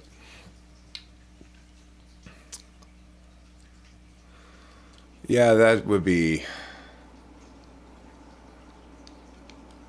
very devastating to lose a child. Is there a connection to a particular function, the type of substance, type of stimulus? Well, I've noticed that ESTPs don't like marijuana, and ENTPs can't really handle alcohol. What does that mean? I don't know. I don't have anything more precise for you than that. It does seem that NTPs like weed a lot. But, Eric Clapton. Eric Clapton was untalented before that, remained untalented after. It was irrelevant to his performance and being as an artist.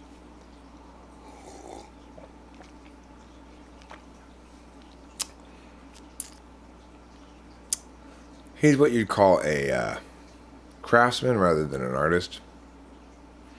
He's undoubtedly good at the craft of playing guitar, but in certain ways, but he's not a good artist.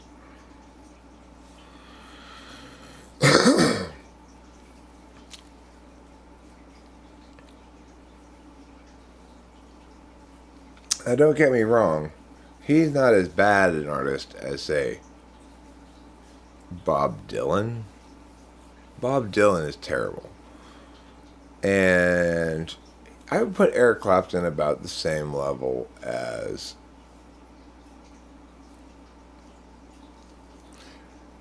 The Who in terms of quality. You know, they're both pretty terrible, but not epically terrible. They're not Dave Matthews Band, and they're not Bill Walton.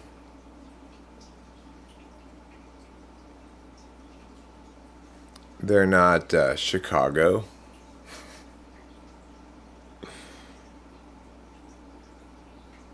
Saturday in the park, I heard it was the 4th of July. Ba-da-da-da-da-da.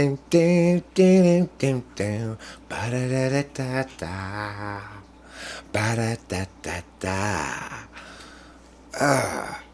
Doesn't that song make you mad just hearing the melody of it?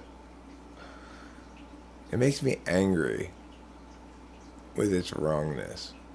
Why does it do that? Why does it go like that? The beginning part of it is fine, you know. Saturday in the park, I think it was the 4th of July. That's good, right? That part's good. But then this thing. Da da da da da da da da da da da da. So horrible. Why make that choice? Because they made a wrong choice. That's why. They chose poorly. I'm going to make an instructional video called Choosing Wisely The Art of Making Wise Choices. And it'll be a film strip that will show it to public school children. And it'll go like this. Here's John and Joe. John and Joe both have choices to make, but only one of them will choose wisely. Ding! Making wise choices is something all of us have to do. Every day, we've got choices. Ding! Some choices are easy. For example, maybe your mother asks, would you prefer this kind of yogurt or that? It's an easy choice. Bing! Other choices are more challenging.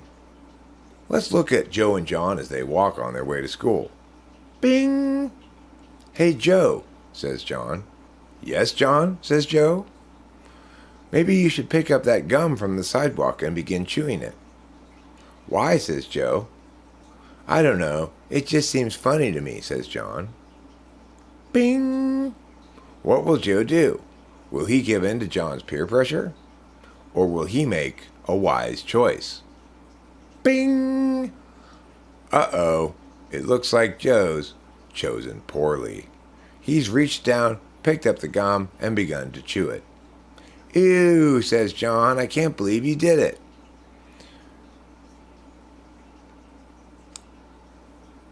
This is a film strip, educational film strip on making wise choices that all of you guys obviously need to watch. Because I smell some poor choice making out here going on.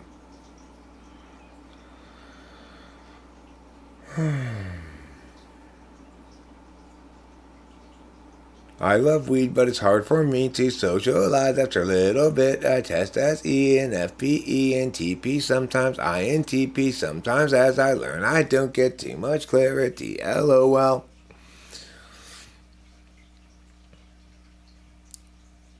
Let me ask you this, Dieter Pinklage. Did you ever know that you're my hero? If the answer is yes, you're an ENFP. If the answer is no, you're INTJ. So one test question to distinguish exactly what type you are. It makes everybody one of two types.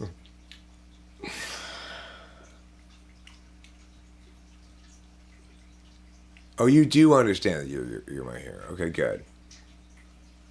How about this? Dieter Pinklage, you are the blank beneath my wings. What do you think it is? It's another test. Cognitive function test.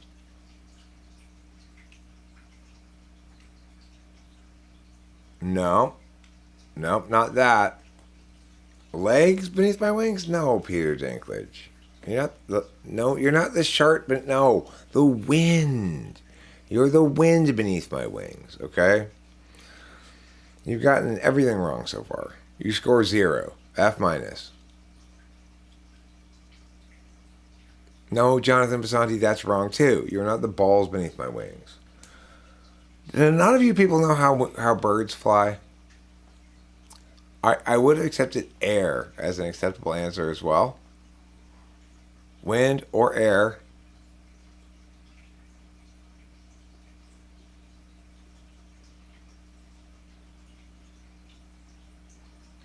YouTube censored the word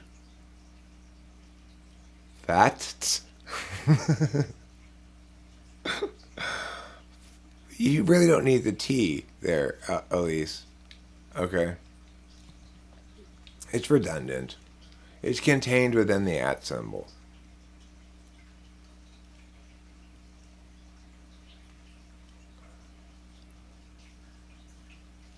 Eric the Croc. I know. I'm making it. I do feel bad. I'm making it right now. You can't see me doing it, but I am. With this hand over here, I'm making it.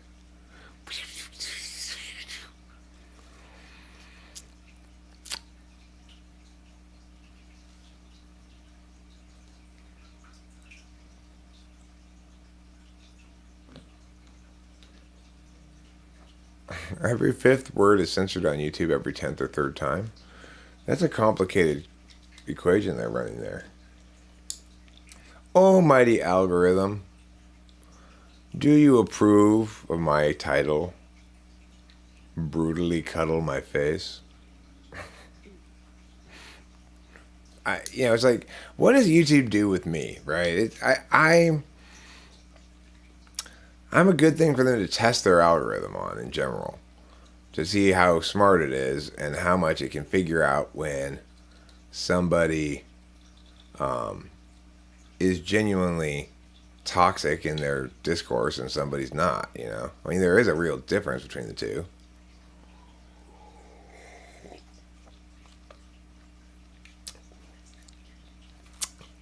Yeah, I made a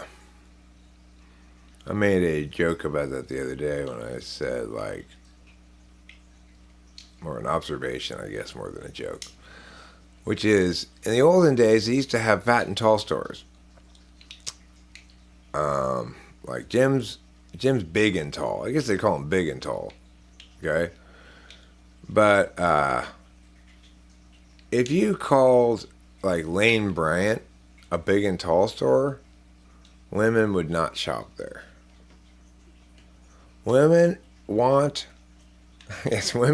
their store to tell them the narrative they want them to tell them. You are absolutely rocking that look, girl. Okay? You don't have to be a runway model, skin and bones, to be fashionable here at Lane Bryant. We make plus size clothes. What's the plus for? It means more. It means add size. You're ad size girls.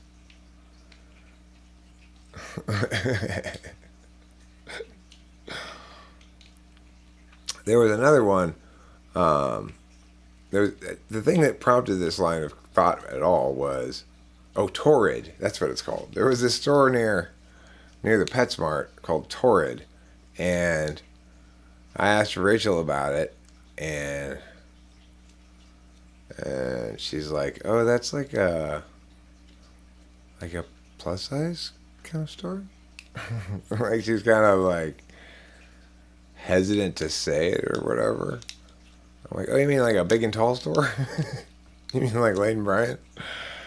Yeah. So I like the fact they named it Torrid, because that's exactly the sort of name you'd expect for a boutique that only sells clothes that skinny teenagers fit into.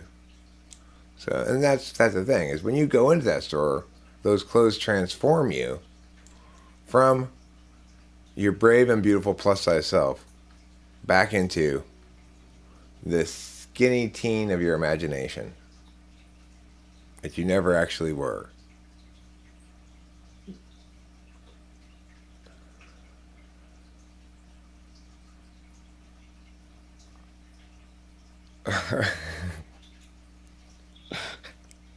Well, there is a great deal of social weight placed upon capitalization conventions. So, Rand, you make a very credible threat when you point out that I better get on this shit, or else I'm going to suffer from this disrespect over and over again. No, it's working. Eric, can you check and then talk about my NETI test suggestion? And by the way, this is not me capitalizing. This is me not capitalizing your name until you upload Croco video. So you should feel really disrespected right now. Right, but here's the problem with this whole thing. You tried to squeeze a writer onto your bill. In other words, I do feel successfully threatened into doing the Croco video, but with this writer attached, it doesn't seem to be linked to the consequence at all.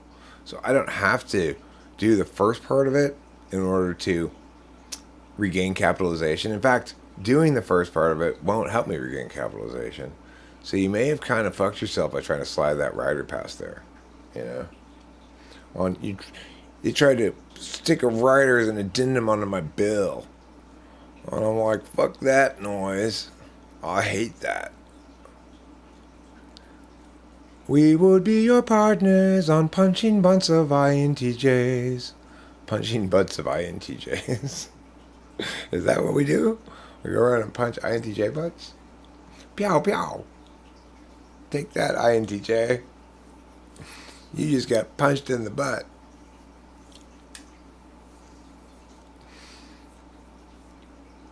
It's a very rainy day in Los Angeles. It's raining rats and hogs.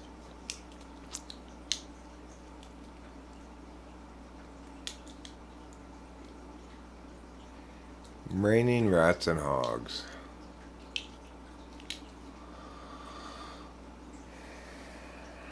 I'm 6'4" myself. Scarousing dudes? What's scarousing? I see. It's a portmanteau of scare and arouse. I like it. Eric, what are your most least favorite times of day to type people? It doesn't matter. It depends on my larger factors. Hi, Cameron.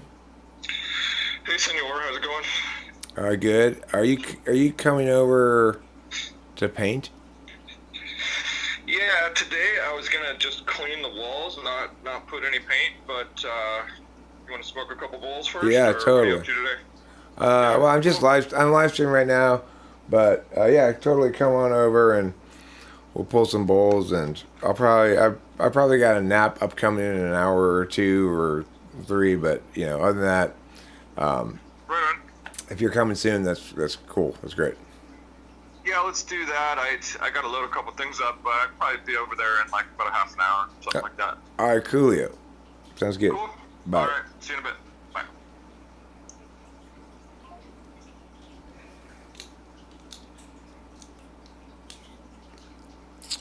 That was Cameron.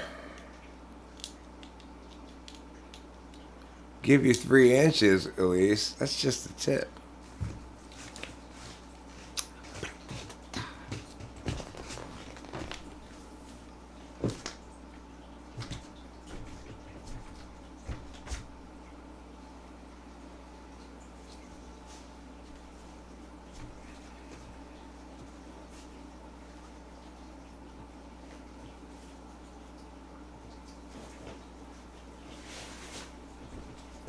I'm putting my pants on now.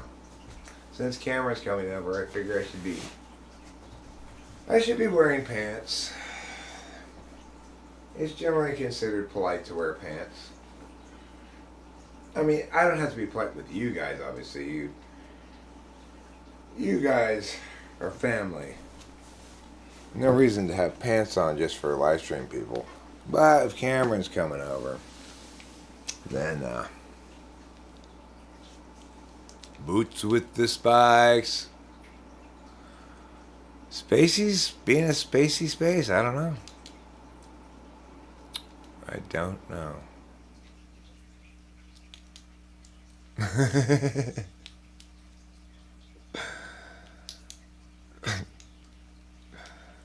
Yeah, I gotta put my pants on 3 inches at a time. That's right. Okay, so enough body humor. Body inappropriate blue humor.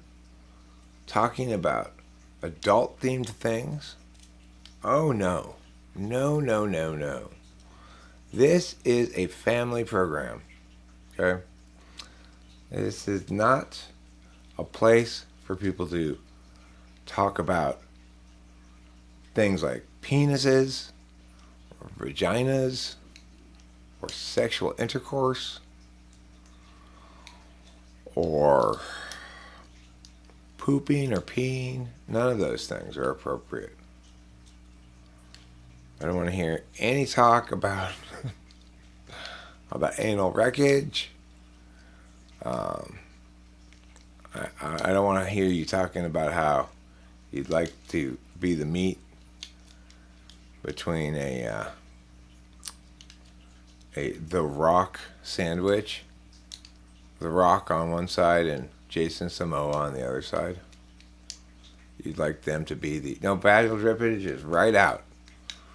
I don't want to hear any more talk about vaginal blood sploosh splash parties. Recently, a guy came to AE. What's that? With a large ammunition bullet in his anus. It said he fell over. Yeah, apparently they always say that. I just sat down on this thing. It got stuck up my ass. I guess it's very common story for emergency room nurses is a lot of people come into the emergency room with, well, and after they leave the emergency room, they come join us here at Anal Wreckage Anonymous. Here at Anal Wreckage Anonymous, we don't judge. We just say, maybe you shouldn't stick that large thing up your ass. You know, try something smaller next time, or maybe don't put anything up there.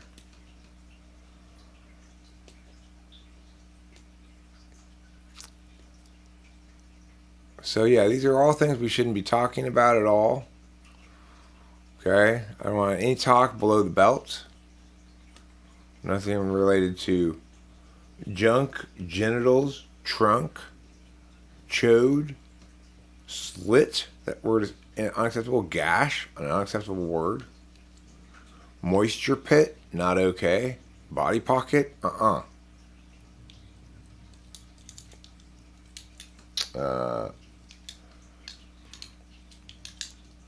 Poop shoot invasion, no, not okay.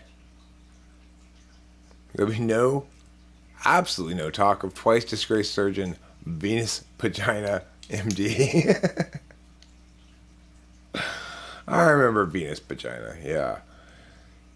He got in trouble for, I believe it was stealing people's insulin, if I remember correctly. He'd feed it to his parakeet at home. It's an odd reason for a doctor to get in trouble, I always thought, you know. And then, and later on, he, once again, and the second time he was disgraced, he got in trouble for over-recommending Geritol for people who were too young for Geritol, since it's a vitamin specifically for old people. And again, I was surprised that they were that particular in their rules about recommending over-the-counter vitamins to young people. But I guess they'd had enough from him at that point. So anyway,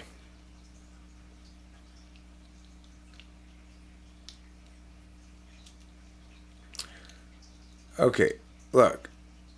No, the thing is, a triangular bulge similar to camel toe found in women, but for men, is known. It already has a word. I made up a word for it a couple of years ago. It's wattlecoot. It's a wattlecoot. Now, if you're wearing shorts and a little bit of the scrote's poking out the bottom of your shorts, then it's called a wriggler or a wriggling wattlecoot. Okay? You can use it as a verb. You can say, quit wattlecooting me, bro, for example. No, mammal toe is just another word for high beams. It's the camel toe of your mammary glands.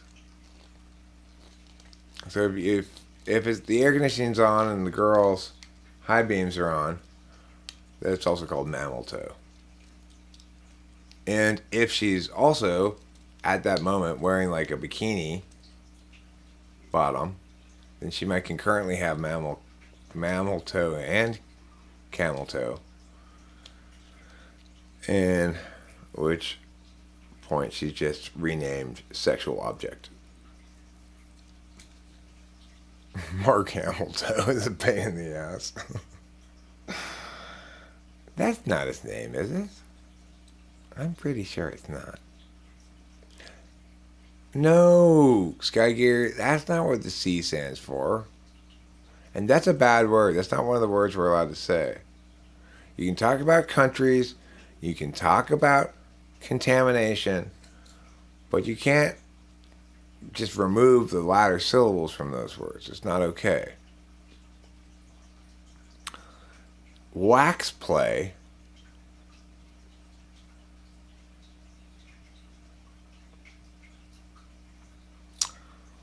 How did you know about my secret fetish for wax museum mannequins? Has somebody been telling you? Sky Gary, have you been blabbing about our trip to Madame Tussauds? It's my dream. My dream is to go to Madame Tussauds and hump all the mannequins. I'll bring one of those old hand drills like this to drill holes into each one of them. You can say punt, you can say blunt, you can say grunt, you can say country, you can say contaminated. You can say, can't you take a joke? But you cannot say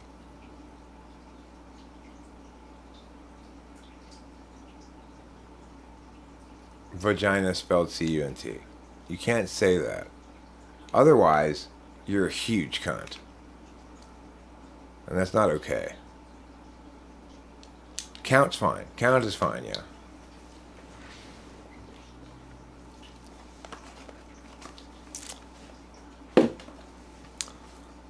So, if you want to count your punts, make sure you don't mix up the first two letters. Eric has a Nyandu under his roof. What's a Nyandu?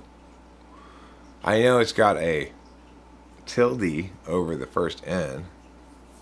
It's like this family used to live in Arcadia were known as the Acuñas. A-C-U-N-A, but it had a tilde over the N, so that's why it was Acuña instead of Acuna. The Acuñas. They were the Spaniards in the neighborhood. That's what we thought when I was a little kid. It's like, he was probably Mexican, but you know, he was kind of browner than the rest of us, and but I was told that they were Spaniards. So they were our sort of like lone bit of heterogeneity in the neighborhood until the Asian influx. I agree, Elise S. Whereas the single syllable version of it is a little abrupt, it's a little harsh on the ears. Cunty is a fantastic adjective. It works as cuntiness as well.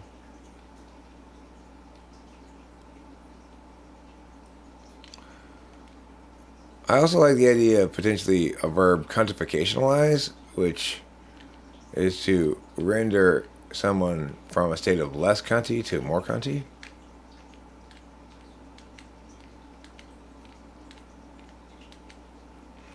Acuna Matata.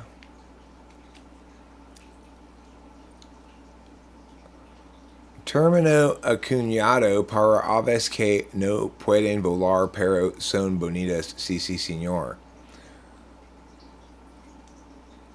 Stop. I don't know what acunado is.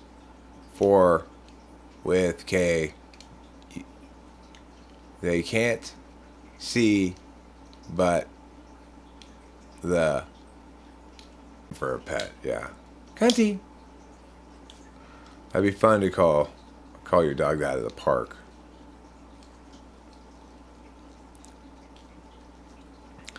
These are my dogs, Cunty and Chode. Hi. Nice to meet you. You've been using Viagra for your sunburn? I don't care. Doesn't cure the sunburn, but it keeps the sheets off my legs at night.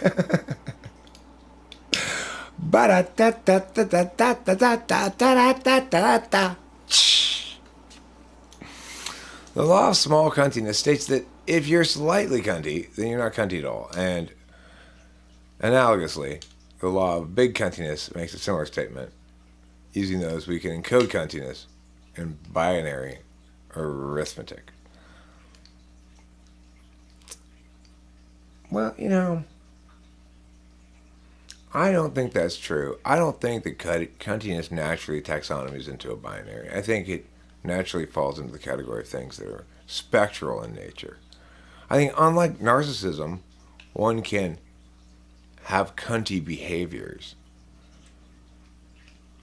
So, you know, you can be a narcissist or not. You can't really have narcissistic behaviors because context matters too much. But you don't have to be a cunt to be being cunty. I think that's fair to say. Sometimes I'm a little cunty. All it really takes is for me to be hungry. Get off cunty, chode.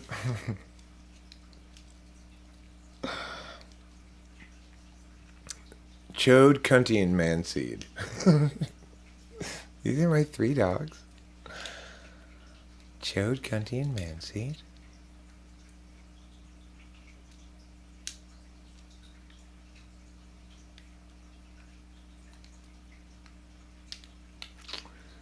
Yeah. I could imagine some, older lady naming their dog Cream Pie. That'd be a funny name. If some old lady named their dog Cream Pie and had no idea that it had this additional meaning.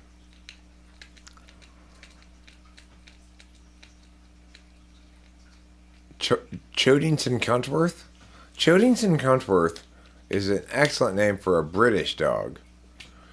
So if your dog happens to have an English accent, you should name it Chodington Cuntworth. It's Choad, Boba Fett. God, get a spell check already. Why don't you learn how to get a spell check for your device in spell check time? Boba Fett's always misspelling Chode.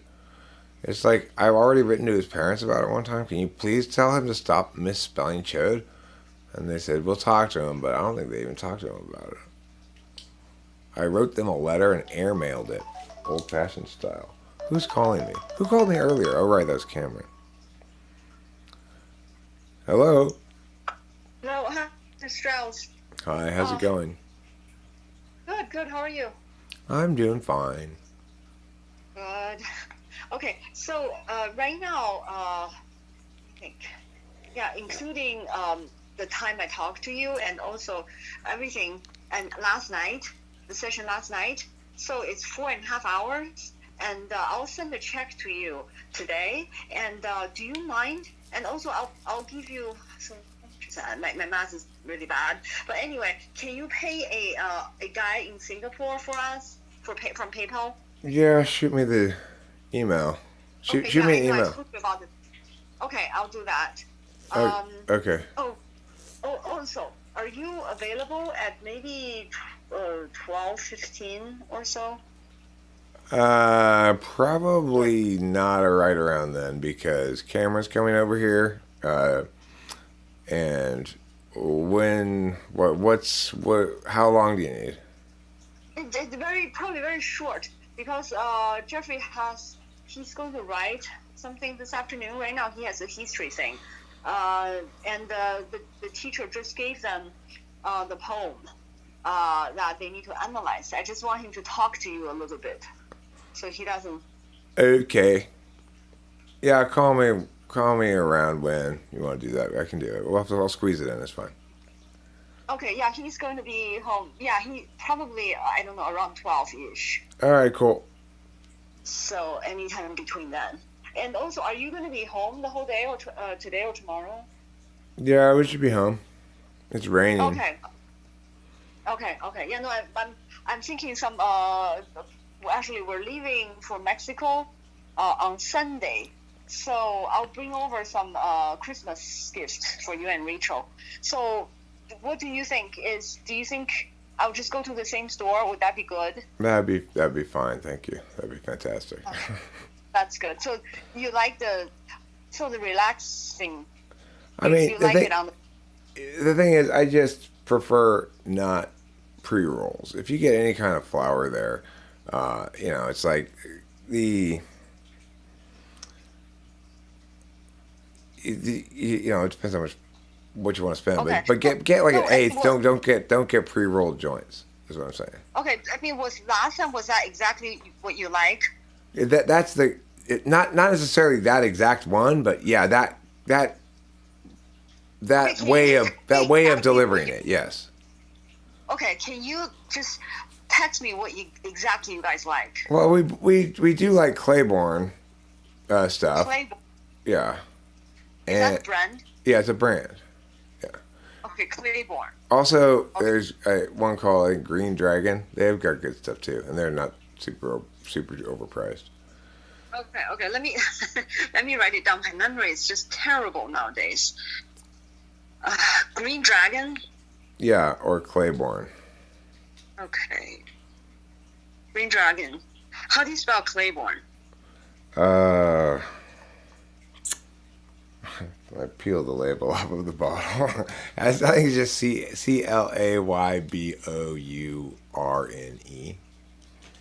E. Okay.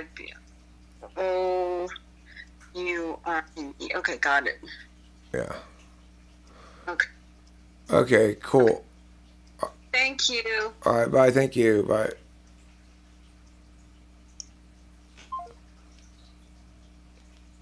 Yes, they have brands. This is Claiborne. This is good stuff.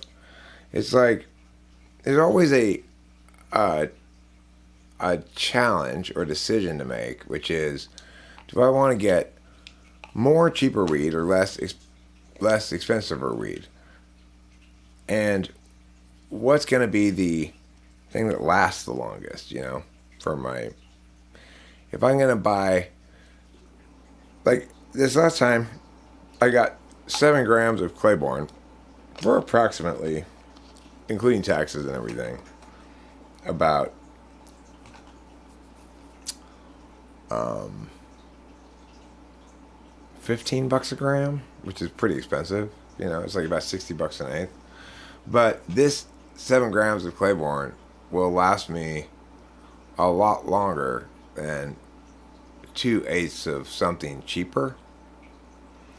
And that's what I'm looking for, The problem with pre-rolls is they always make me cough.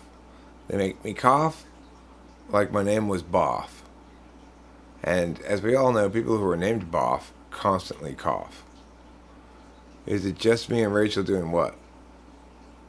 Smoking? Yeah. Or, sometimes Cameron will come over. He brings his own weed. He doesn't. Although we'll share with each other, but.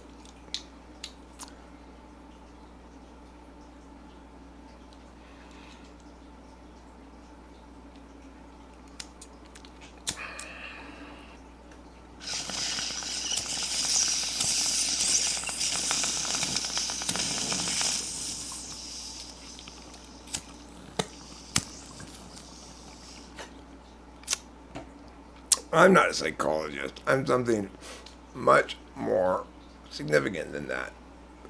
I'm a YouTuber. Boff Kaufman?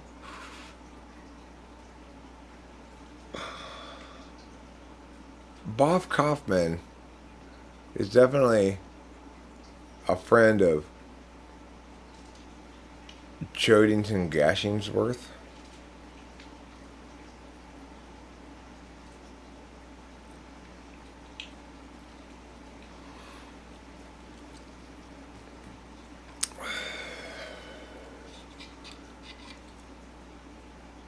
Gashi Chodolespi.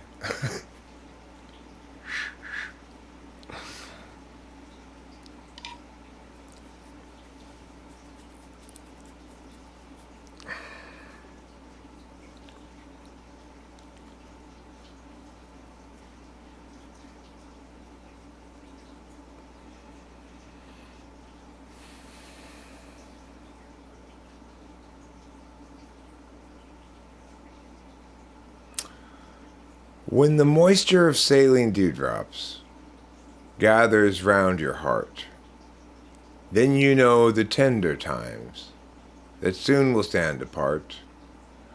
You'll recognize that moisture true, the feelings deep inside of you, that love and touch and tenderness, with moist and mist to mist.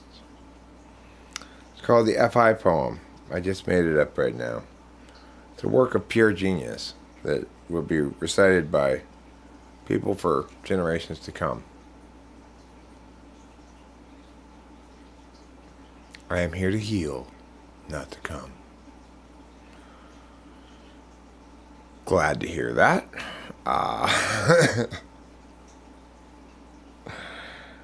Since you are at the school nurse's office.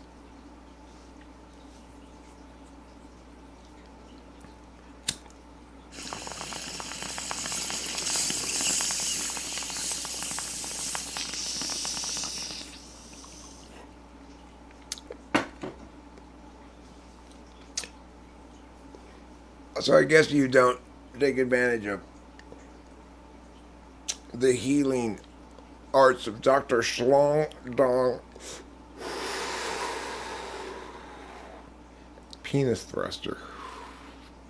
Dr. Schlong Dong Penis Thruster is famous for healing young women in his own special way. But it's not for everybody, you know. It's not for everybody. Dr. Schlong Dong Penis Thruster. He's a Vietnamese American whose Vietnamese mother married an American soldier in Vietnam whose last name was Penis Thruster.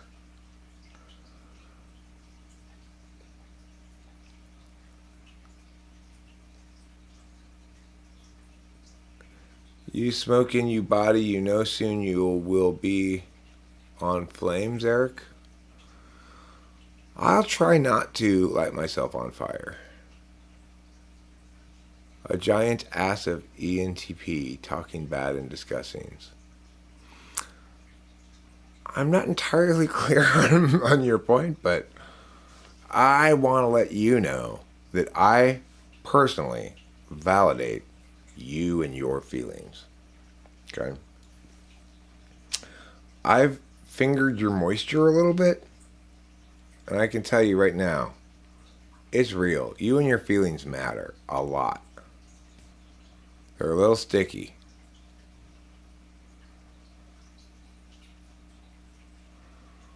Well, I can feel that too in your moisture. Your moisture screams, I love Eric. What's that smell? Oh, it's the love of Eric I smell. I smell it on myself all the time. There's a whole cloud of stink lines of that surrounding me constantly. So, I know what it smells like. Don't try to tell me what it smells like. Or you could try if you want, but I'm just going to say no, no, no, no, no, no, like that. And then you'll be like, damn, I got burned. He just burned me. Can an ENTP woman have a huge ass? Excellent, excellent question. And the answer is probably not. I don't think so. And the reason I don't think so is because I am of the belief that the extroverted intuitor in the dominant slot, especially when paired with introverted thinking, is a very high calorie usage person. In other words, they don't really have to be doing anything to burn a lot of calories. The only exercise I ever get is sex. And then that's when I'm not being lazy. You know, plenty of times I'm being lazy and just being on the bottom and lying there and being like, yeah, fuck yeah. And then I'm not really getting that much exercise. But when I'm using the thrusting motion of the pelvis, well, I mean, naturally I get winded. What is this activity requiring of me? Pelvis thrusting? I don't remember signing up for this.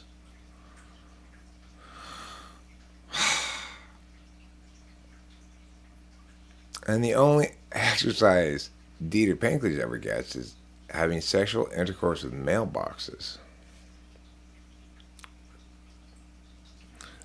In the gay community, the anus is sometimes known as the mailbox. But I don't think that's what he means. I think he means U.S. postal boxes, which, by the way, might be a felony. I don't know for sure, but intercoursing U.S. postal boxes may be felonious. Okay? That's not a letter. You didn't pay postage for it. If you want that man seed in that mailbox, you need to put a stamp on it like everybody else. Okay? Whoa! You guys kicked the camera. Watch where you're going. What are you doing? Who did that? Is that you, Elise? Did you kick the camera? Clumsy. Jeez. Well, I'll say this, Elise S. Rachel's gotten considerably thicker during the time that she's been with me, but she hasn't gotten any less sexy. If anything, she's gotten more sexy, so I'm not one to disagree with you. I've always liked thick girls, so I've always said that the ideal woman is loafy. I prefer the term loafy to thick. Loafy implies thick, but with this kind of like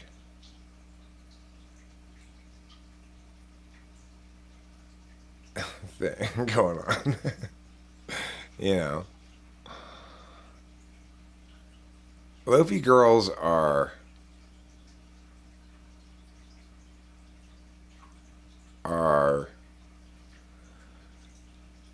you just get a sense that behind that very sweet and helpful demeanor, they're just absolutely filthy. You know, like, who knew such a sweet little loafy girl like you was going to be such a perv?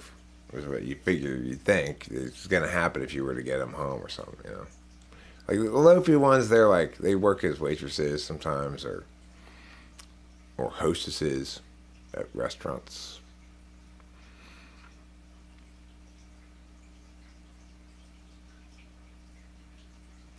Anyway, that's my daughter Delilah right there. She's an ESTP. She's a chesty one, which, you know, she was really obsessed with that when she was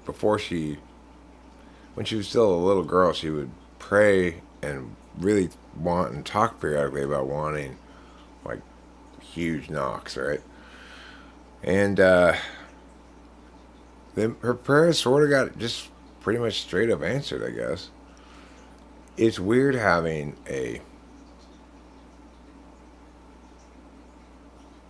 she has a weird relationship with being a hot chick, you know, like, because when she dresses generally sort of either she's just sort of like in sweats or whatever, or she's dressing to accentuate it somewhat. So, she has a weird relationship with it because she's both in some ways really girly, but also has kind of a lot of, you might call BDE, big dick energy. So maybe that's just part of being an ESTP. I'm not sure.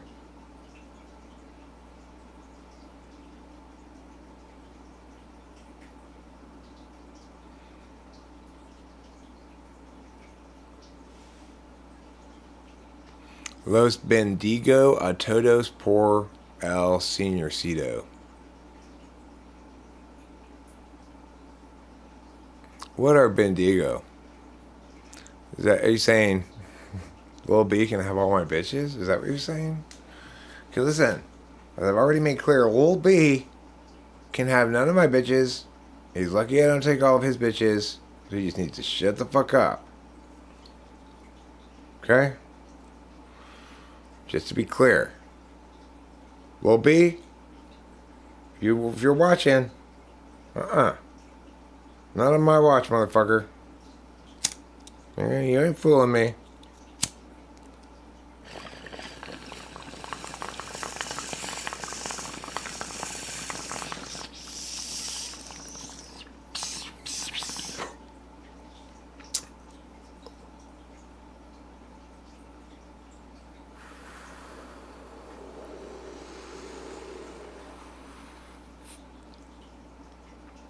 Oh.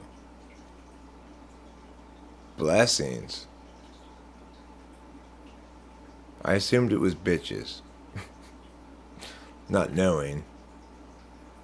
Because a todos por. All of the moi are for El Senorcito. The little mister. Am I the little mister? Well, I assumed. You must have mistaken me for Lil B, as people often do. People often run up to me in the street and say, Lil B, can you sign this? And they go, you're not Lil B. God. You did karate for a month?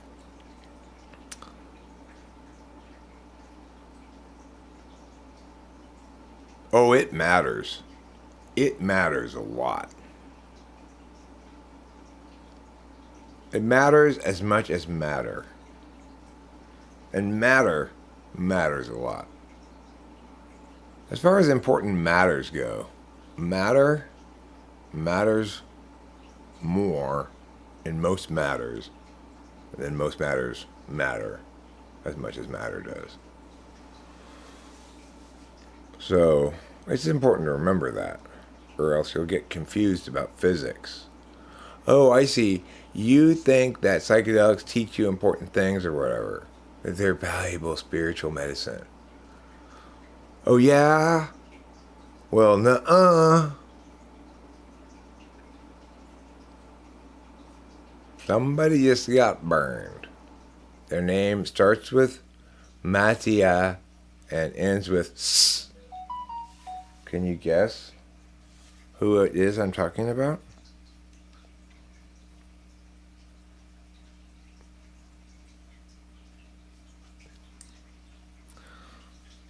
That was Cameron who told me he's running behind. He's running a little behind schedule. That's fine. I'm not in any huge hurry.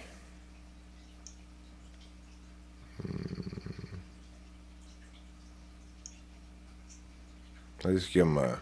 It's time when emojis are useful. So I don't know how exactly to respond to that. So just give him the old thumbs up-a-roo, as they call it. Or I give him the peow. Give him one of those. Peow. Like that. Let's see. But instead, I'm just going to give him the regular thumbs up. It just indicates that I've seen it. I know it. I love it. I touch it. All those things. Mastiangashitoas? I don't think that's his name. Matty Ice. So they call him. Do they call you Matty Ice in your hometown of Pueblo de Encanto? Matty comes from Pueblo de Encanto, a small village in the Rocky Mountains of Bolivia, where he and his family eke out a meager living, growing mushrooms among the rocks and lichen that comprise the majority of his land.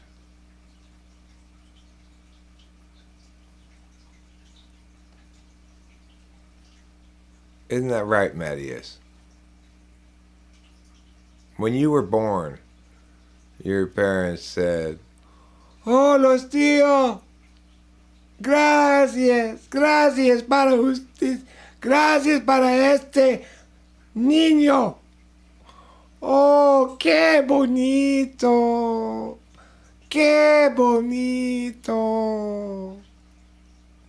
And then they named you Mattias. Your doctor's name was Mattias too, huh? Huh.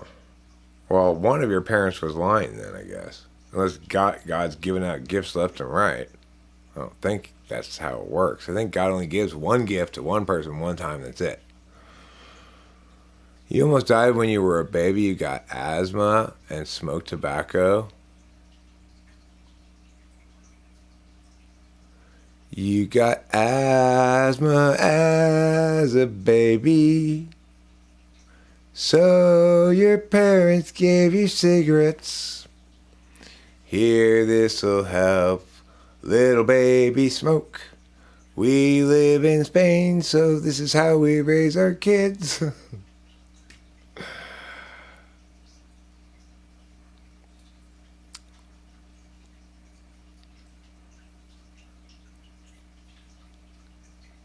I do a better job of speaking English in a Mexican accent than I do of speaking Mexican in an American accent. So, to speak English in a Mexican accent, you just need to talk like this. You have to get really nasally, and you say OC a lot, okay? Like this. Oh, sí. Oh, sí, este es mi sombrero. Es mi burro. Oh, sí. Oh. Cuidado, te caes. Ven aquí. ¿Quieres un quesadilla? ¿Quieres un quesadilla? ¿Quieres una quesadilla? Oh, sí.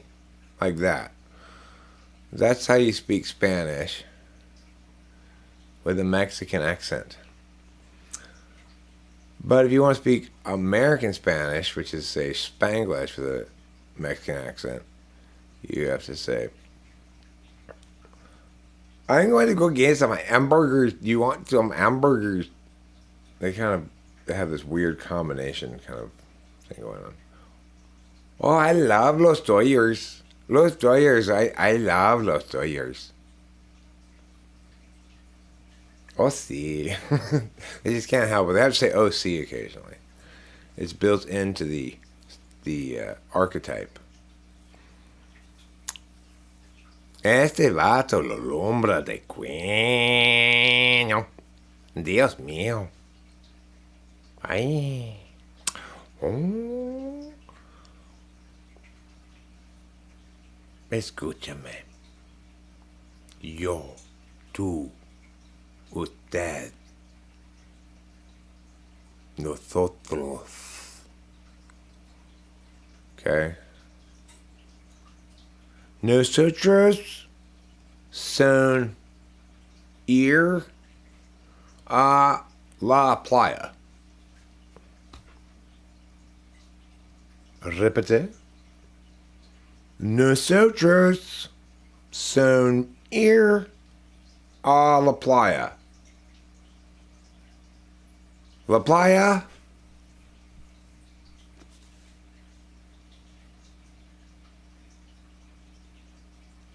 What's wrong with this guy? Is he not listening to me? My wife has tennis elbow. Elbow del teniso. Oh, la playa. Sí, la playa. Nosotros son ir a la playa. You drive us there. Okay? You drive us there. Oh, sí, señor. I will drive you to la playa. Thank you. Finally. Can you believe this guy? Come on, get in, kids. Get in. Bring the bottle of rum. Yep, just bring it. This is driving me nuts here. Bring the coconut, too. I'll just pour more rum into it. It's fine. No, they don't have drunk driving laws here in Mexico. Isn't that right, Juan? Oh, sí. That's called Entitled Gringo Visits Cancun. my my title of that play. I could not help but hear that your wife, your esposa, she has a elbow del tiniso. See? Yes, Juan, she has elbow del tiniso, right. That's tennis elbow, okay? It's like, what's wrong with these Mexican doctors? How could she possibly have tennis elbow? Well, maybe she played too much tennis. Honey, how many times did we play tennis when I've been here? 5, 6 times a day? That's hardly any tennis. Well, it's quite a bit of tennis, actually, honey. What do you mean, quite a bit? You didn't complain when we were doing that. Well, you always get so upset when I say anything. Thanks a lot, Juan. Well, you're welcome, senor. No problem. I know a lot about the tennis animal. Would you like me to help your wife about the tennis animal? Or elbow del tiniso? You know, actually, that would probably help. Honey, do you want to go back to the hotel with Juan? And he says he can fix your tennis elbow. We do have a match later with Judy and Rob. Well, okay. Great. Just drop me off down here at the bazaar. I'm looking to pick up some cheap Mexican leather goods. You actually get a good price on leather stuff down here, Margarine. My name's not Margarine. I mean butter. My name's not Butter either. What is it again? It's Olive. Oh, right. I was thinking of olive oil. I'm your wife. Well, that's why I usually call you wife. But you recently objected, said you prefer I call you by your name, quote unquote. It's not quote unquote, okay? My name's Olive. Alright, Olive. Off you go. Juan, get her back to the hotel, please. This woman is bugging the shit out of me. Cut to the scene of Juan brutally face cuddling. Whatever her name was. That's called traveling. America style.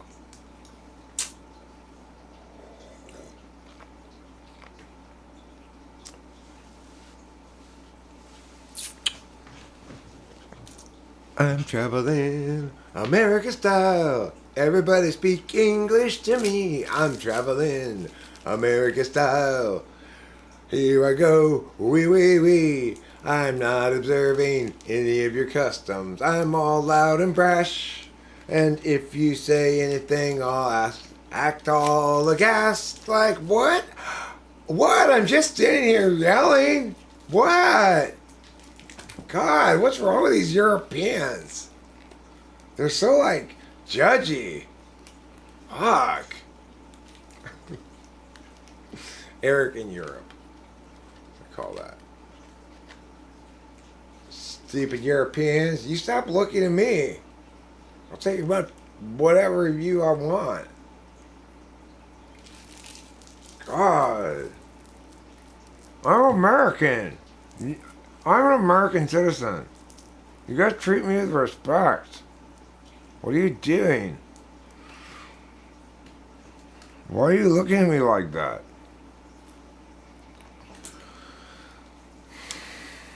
I'm gonna smoke this cigarette, I'm gonna play a song, and then I'm gonna stop this live stream. This live stream, it makes me want to shake my head in a sorrowful woe. Why? What have I accomplished during this live stream? Have I even made a live stream that's good enough for me to rewatch and be entertained by?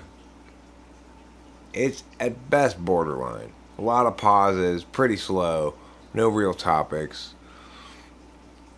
I'm not particularly on. Well, you know what? I had some on moments maybe. But overall, I suspect it's going to be a slow stream to listen to.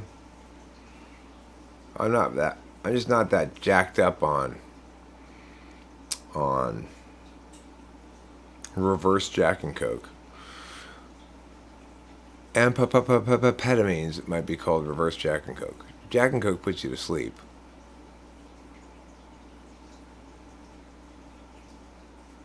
debriefing, right? This is the post-mortem, I believe, actually. Okay, I guess this is the debrief. Then afterwards, when we discuss what happened in the debriefing, that's the post-mortem. We want to do the full number of steps of stages of project completion. Thanks, Aga. I appreciate Aga's absolute willingness to tell me the truth. I'm feeling pretty good about squeaking by with a C minus, actually. Rachel's been on me about my grades lately.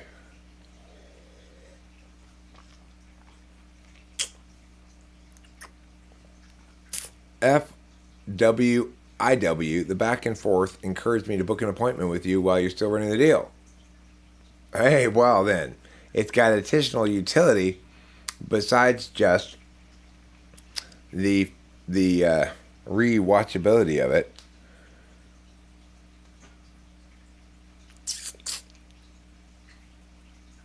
Fast.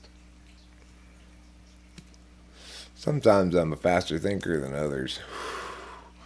Right now, my thinking has been tuned down a half step. It's all operating at a lower frequency. Okay, I'm just smoking a cigarette first, and I'll do it. Okay, let me smoke a cigarette. I can't both concurrently smoke a cigarette and play the guitar.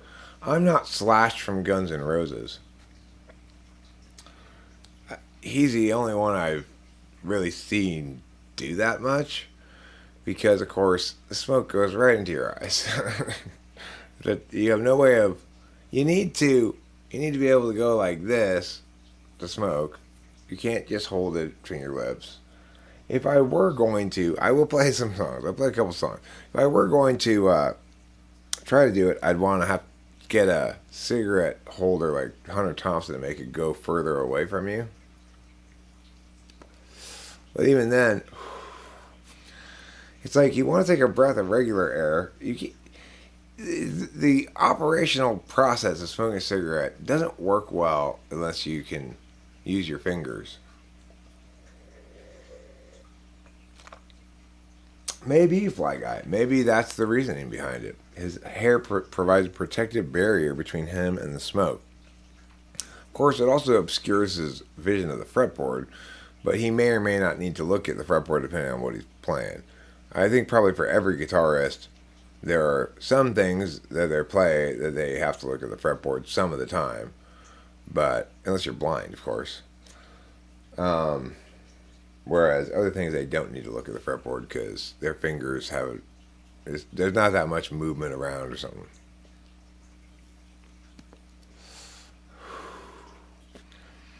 So, anyway, I'll put this cigarette out now and I'll play a song. That's my crayfish, by the way, my pet crayfish. His name's Lilu. Named after Lelouch from that anime. And he's fun as things go, as little creatures go. It's a pretty fun little pet to have. Not a ton of responsibility. And the thing is, crayfish are huge homebodies. Once they find a cave that meets their needs, they just sit in there all the time. So I've made our cave for the crayfish right in the front of the tank so you can see him.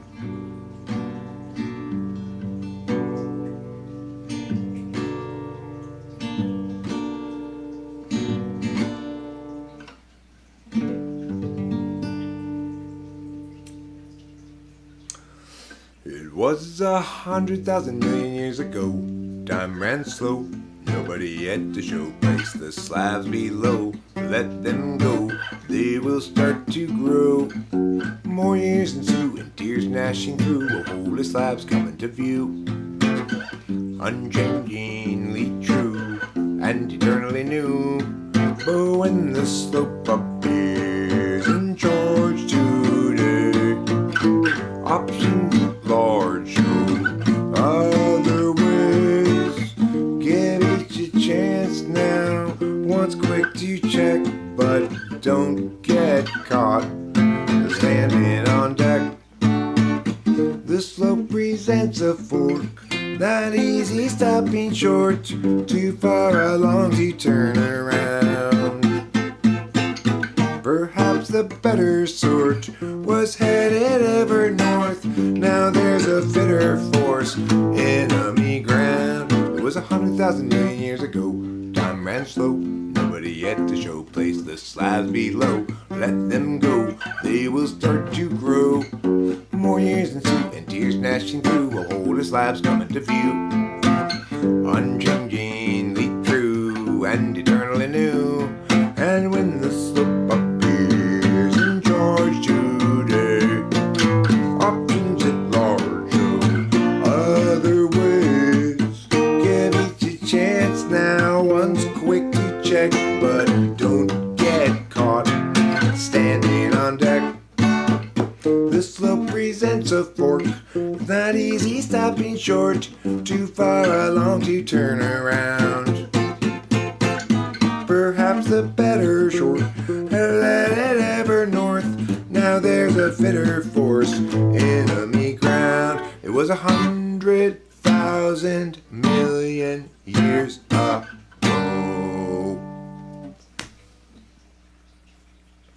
Which is a very long time. I learned the other day that it was not, in fact, 10 billion, but 100 billion. 100,000 million years ago is actually 100 billion years ago. And there I was thinking it was 10 billion years ago. Imagine how red my face became as I realized, in embarrassment, that I had done the math incorrectly. You know what I'm saying? Thank you, Dieter Pinklage. You are a wonderful human being for saying so. I appreciate it a lot. Next I'm going to play a very appropriate song for today. Cloudy Day in Los Angeles.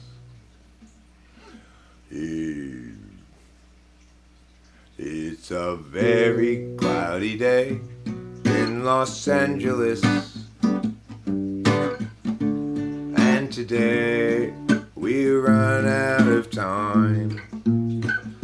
The struggle's past, trouble's still to come. The day is nearly done. Will someone buy us some more time?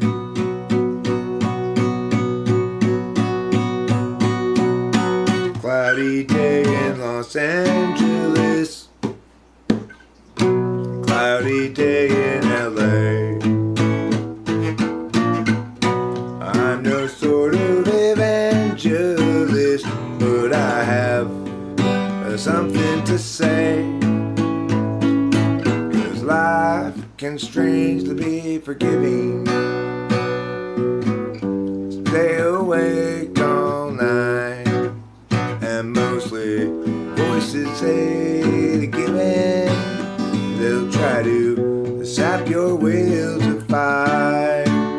But whether I'm supposed to be here or just be soon forgotten, noise is sort of based on what I see here and also on what I avoid.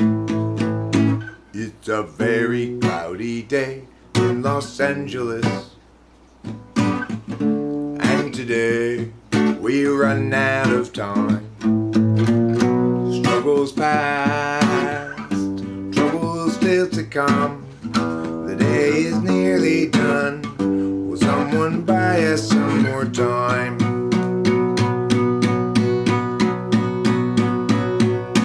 Cloudy day in Los Angeles. Cloudy day in LA.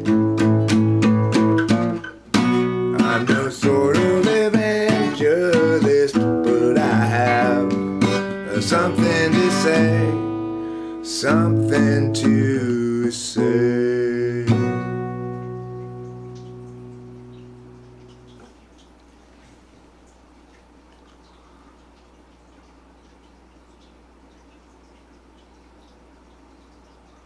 That was pretty good.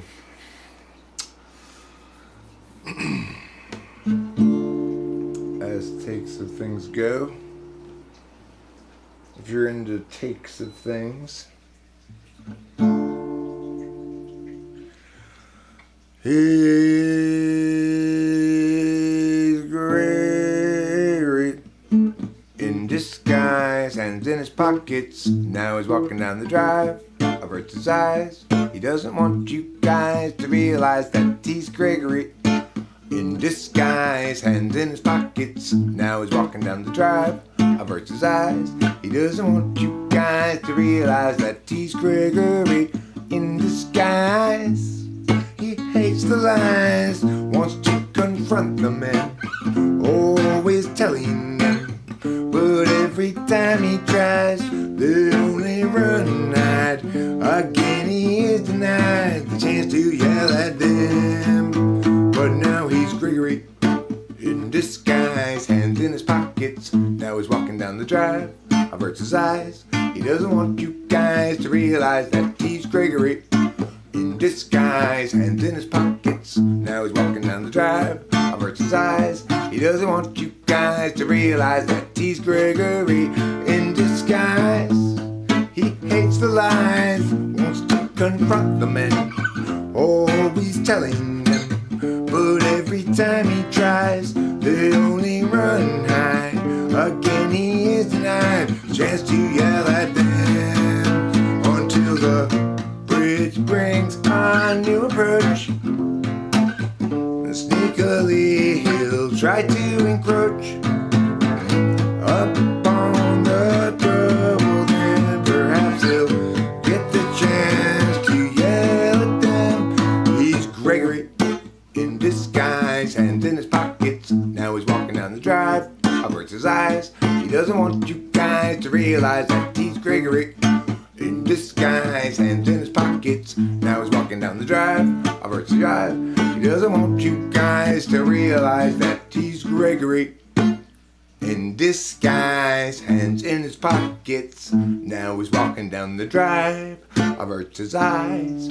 He doesn't want you guys to realize that he's Gregory in disguise.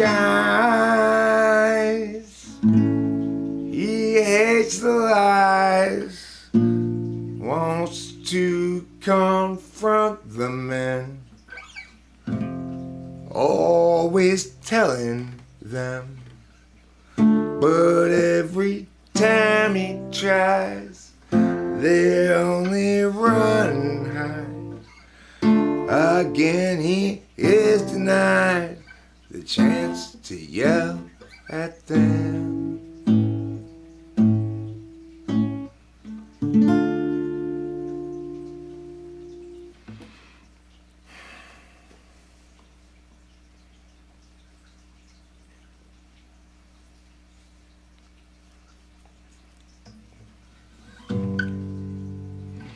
When I was younger, it seemed that everything gleamed. I don't know what happened to me, but I've lost that sense of urgency, and I don't think that I'll ever see it again. If you follow my lead, you'll discover I'm loster than you. And you'll want to know the way to get back out to wherever it was you thought you knew. But tomorrow will be just like today. I'll be lost then too.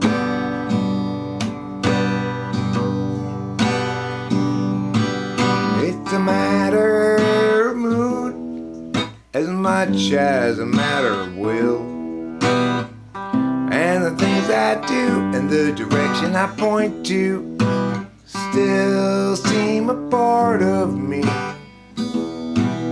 departedly. And I wonder if I'll ever see them again. Bum-ba-dee-da, ba-dee-da-dee-doo, ba-da-dee-da-da-da-doo. ba dee da da da dee doo ba da dee da da da da.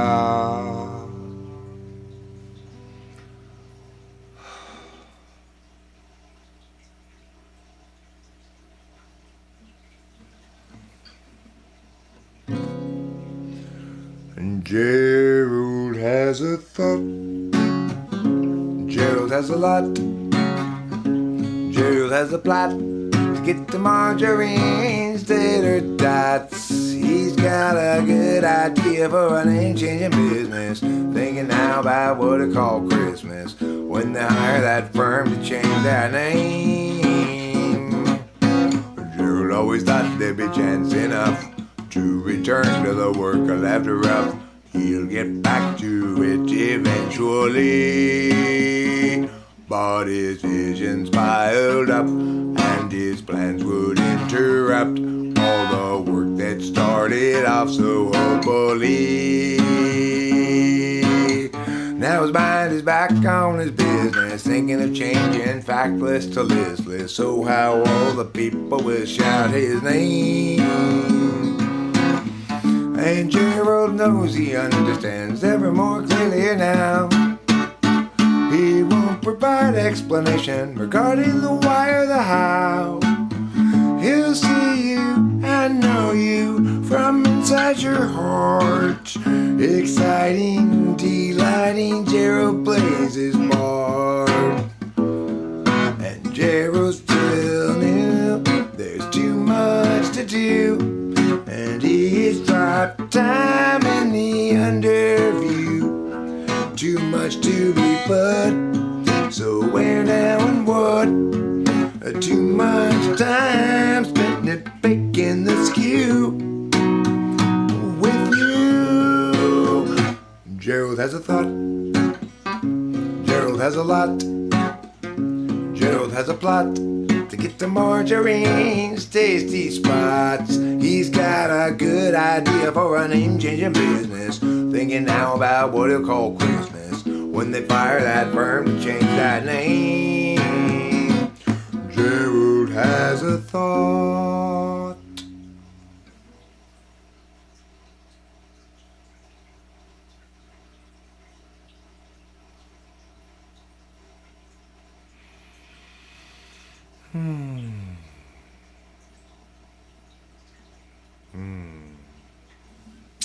That's nice.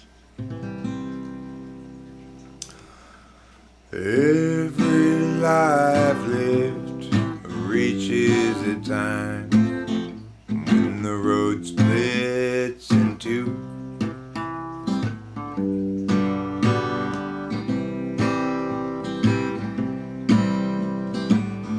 There are times, dark times, times of despair, times when it's hard to feel good. That's when I look for my sack full of solvency and that satchel of helpful goods. Satchel of helpful goods. Satchel of helpful goods. Satchel of helpful goods. Every life lived reaches a time when the road comes to an end.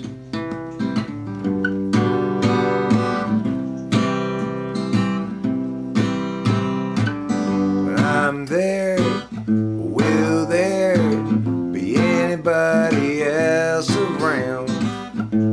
Or will I travel all alone?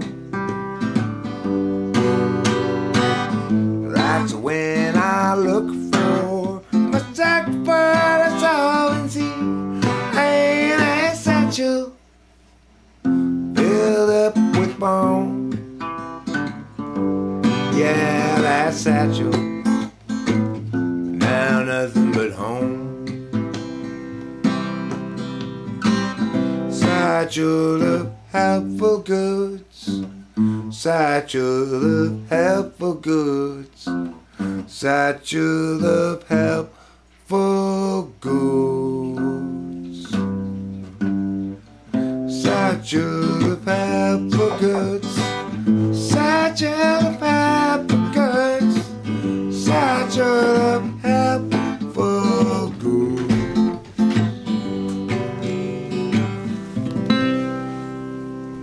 Hi, Cameron. Hey, senor. What you sing? I just sang like 4 or 5 songs. This is good timing. Are you on a rad or sad feed? No, it's on. It's got a. You're not on a live thing? No, I'm on a live stream, but it's the picture changes. Gotcha. Um, Is this rad or sad?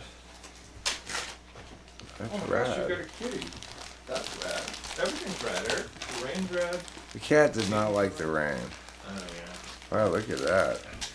That's all like maybe different bits of my friend's homegrown outdoor stuff. That hey buddy, come on.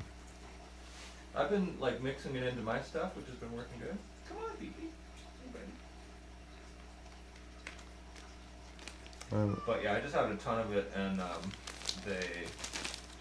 she just kept giving it to me, so I'm like, gonna share the wealth with you. Thanks, dog. See, broke my bong the other day. It's like not rad. Or no, keep it. Is it all of this for me? Yeah, you can have it. Go for Wow, it. that's a lot. It's Cool. a lot, but it's not like the highest quality. It just is a bunch of weed. So when Hey, you run but out, you you're know, less, yeah, you this know. this kind of stuff's a lifesaver. Is having a quantity of weed, even if it's not that great, so that you know Yeah, you don't go dry. Thank you. You're a wonderful, wonderful friend. no problemo. Um, You still have your nitruses? we don't have any things to put in it. I mean, we have the nitrous thing.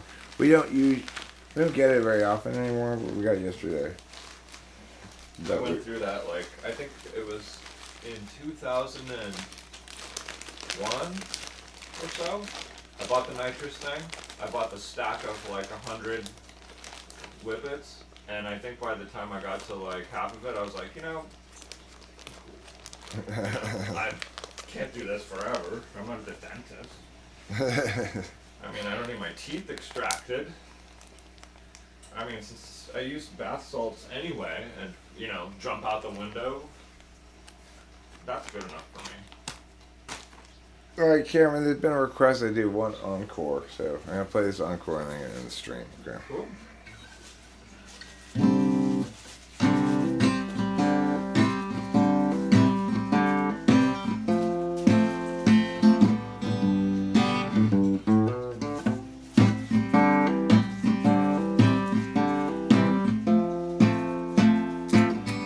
El Nino, my ass.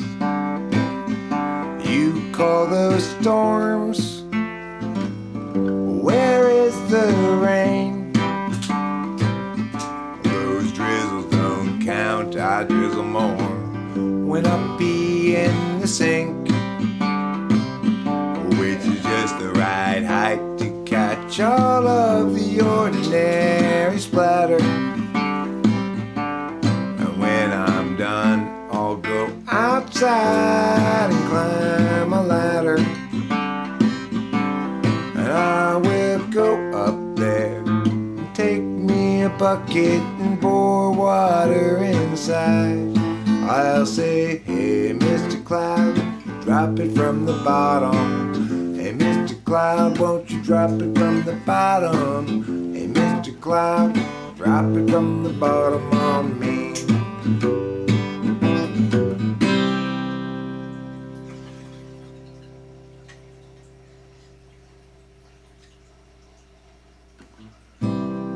Star Wars has a Mexican. Are you sure about that again? I'm talking about episodes 4, 5, and 6.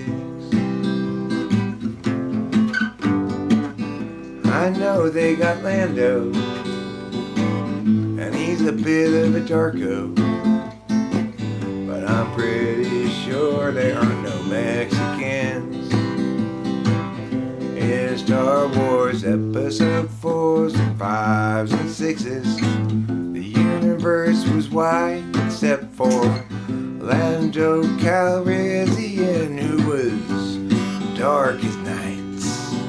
Yeah, in episodes 4, 5, and 6, it was Luke and Leia and all their tricks, and it was Yoda too, and he was green, Chewbacca brown, but not that kind, you know what I mean. He was a Wookiee, kind of like a great Sasquatch. Yeah, people sat down, didn't think a bit about it as they watched. But the Star Wars universe back then was white with white men, except for Lando Calrissian and a bunch of blue and green aliens. Oh yeah, yeah, yeah. It's pretty good freestyle right there about the whiteness of the Star Wars universe. I like it. It makes me wonder, like, do people think that individuals from Puerto Rico and individuals from Mexico, Also known as Puerto Ricans and Mexicans. Puerto Ricans and Mexicans, does your average person think they're the same? Does the stratification? does the average American person think that Puerto Ricans and Mexicans are the same? Mhm. I'm sure if you were to ask them directly, do you think that Puerto Ricans and Mexicans are the same? They would say no, because obviously Puerto Ricans are Puerto Ricans, Mexicans are Mexicans. But I suspect if you were to present them with a group of Puerto Ricans and Mexicans to observe for a while and ask them, are these people all from the same? Are these all the same? Is there a distinction you note between these? How many groups of people are included here or something? That there may be a failure to differentiate between them by the average gringo, so to speak. But I suspect that, people do understand that Puerto Rico is a different place than Mexico, I would assume. Right? I'm just betting if you took the top 5 famous individuals from Puerto Rico and the top 5 famous individuals from Mexico, and you just took the average American, which does consist also of people from like South Carolina, Arkansas, and whatnot, and you're like, where are they from? They're probably just going to all say they're Mexican. That's possible. J-Lo? That's possible. Mexican. Is I think J-Lo that- from Puerto Rico? I'm just going to declare that she is, but I'm not Who aware. who are the most famous Puerto Ricans? Who's that one from Do the Right Thing?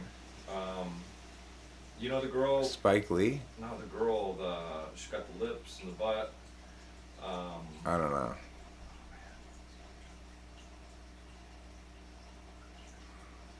See? Puerto Ricans are as to New York as Mexicans are to Los Angeles. This is probably true. I think it probably just sounds racist for me to talk about people and their race. Does it mean I am racist for this, or does it mean I'm just analyzing society?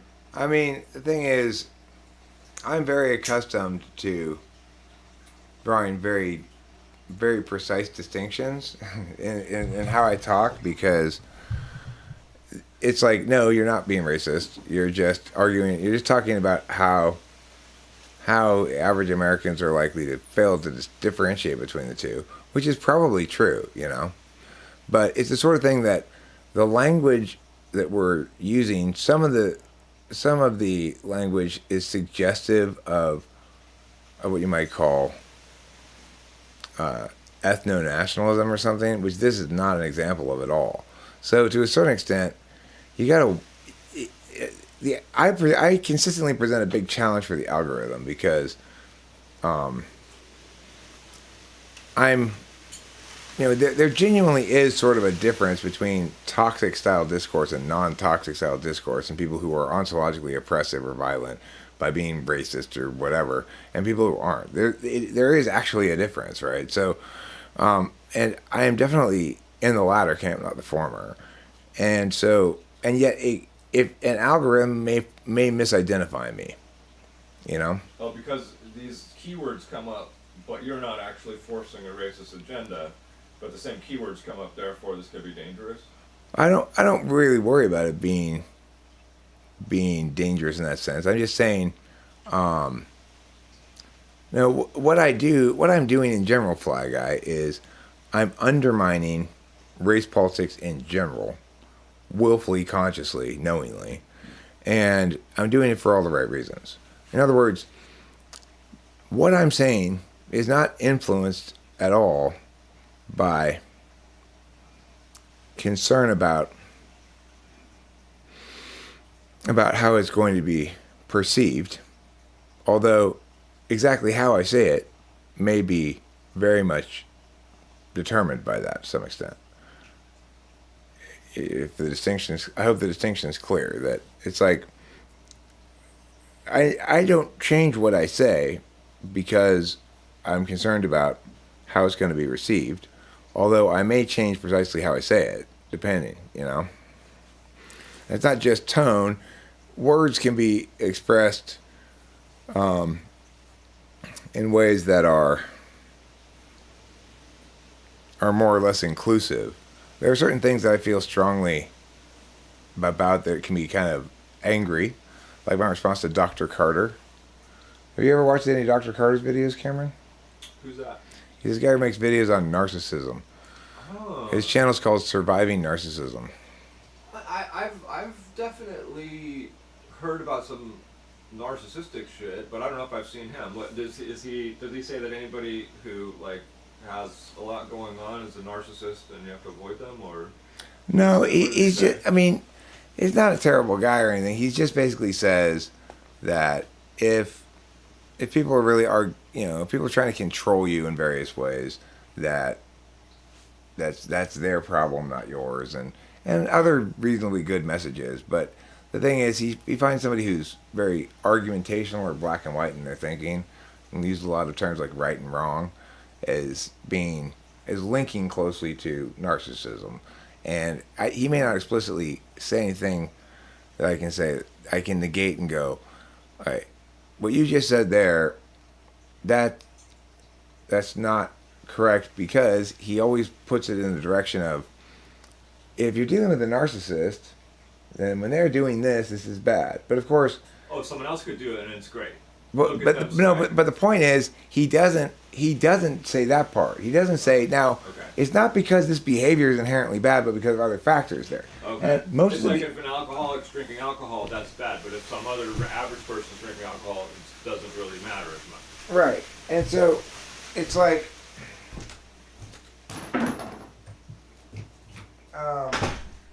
the problem is he keeps focusing on behaviors that are basically TI people behaviors, like kind of like the urge to correct things, to say, no, that you haven't established that, you sort of being skeptical and scrutinizing.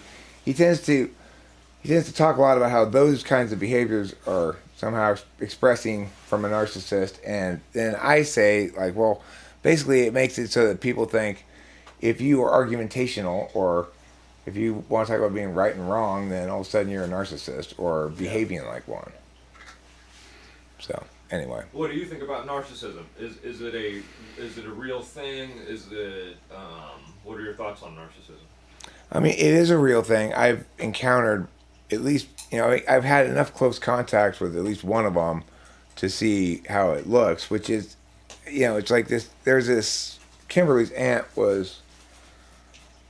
had her whole family walking on eggshells all the time. It was weird. And then when I came to a party at her house, she immediately tried to exert that sort of control over me too by Kimberly and her mom, and things didn't go well. But regardless, I mean, because I wasn't fooled for a second. You're I was sort of like, control proof, Eric. You're very like, fuck you in this really important thing for everyone else. But if you're really gonna put me in your cult, all of a sudden, fuck you. I see you do this.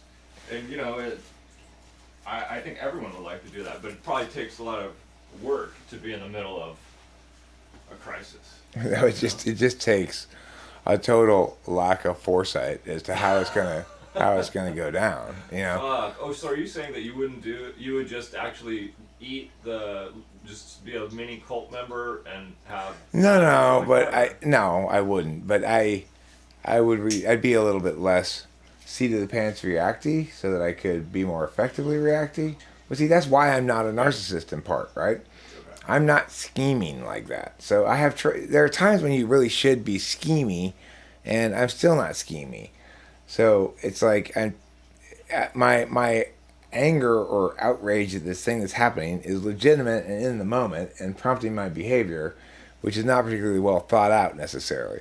So, you know, that's the deal with life, though. If you want to be schemy, then you run the risk of touching on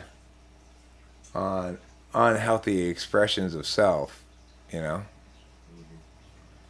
there are overt narcs and covert narcs. Well, I would say probably Kimberly's aunt was the latter.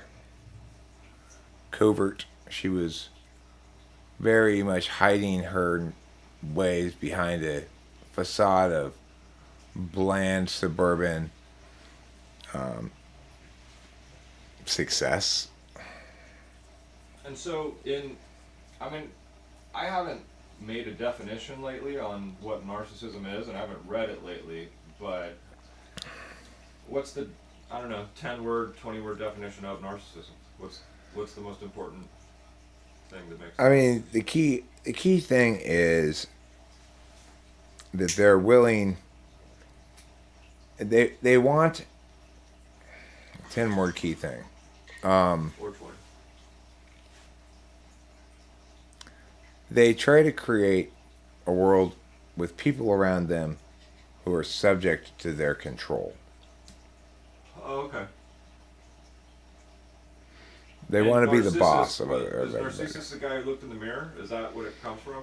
Yeah, that's the ancient Greek thing. That's why people a lot of times get confused with like clinical narcissism, because So it's not if to you do with Bane image stuff as much. It's not like right, yeah, if you tell your friend or something like, God, will you quit checking yourself out in the mirror? You're being so narcissistic. That's a different meaning of the word entirely.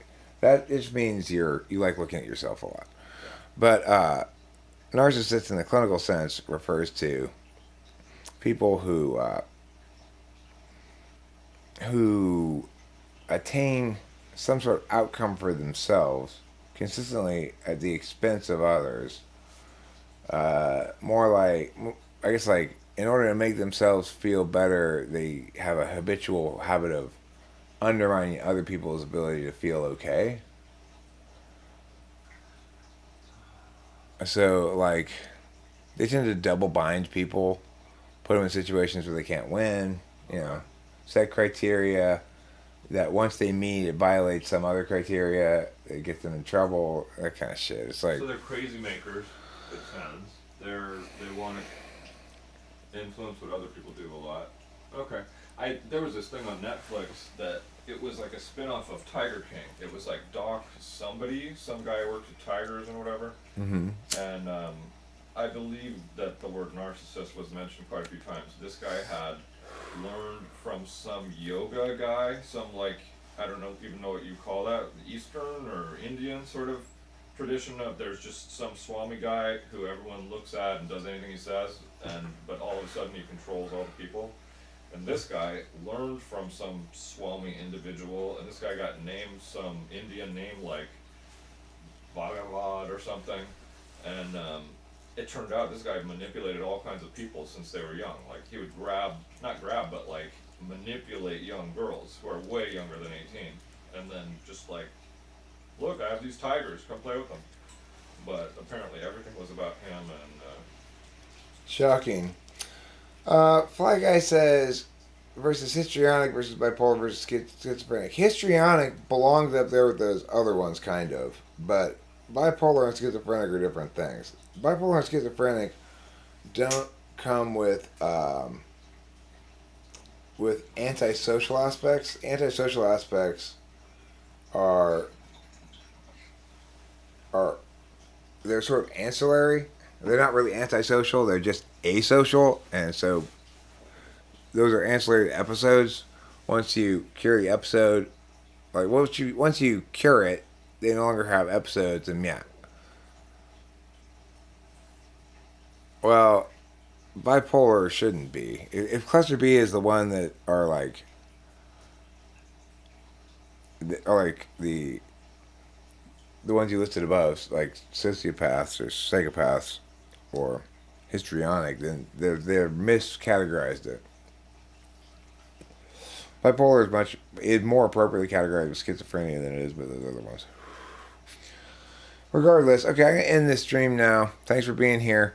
Don't forget to eat plenty of cheese. I'm kind of looking forward later to watching the music part of the stream because I felt like I was strangely on today.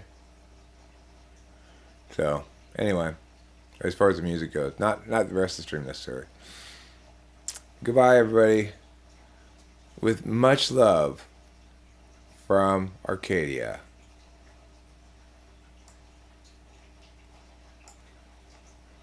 And many raindrops on this rainy day. It's taking me a long time to say goodbye because I'm trying to find the right button. Here it is. Goodbye.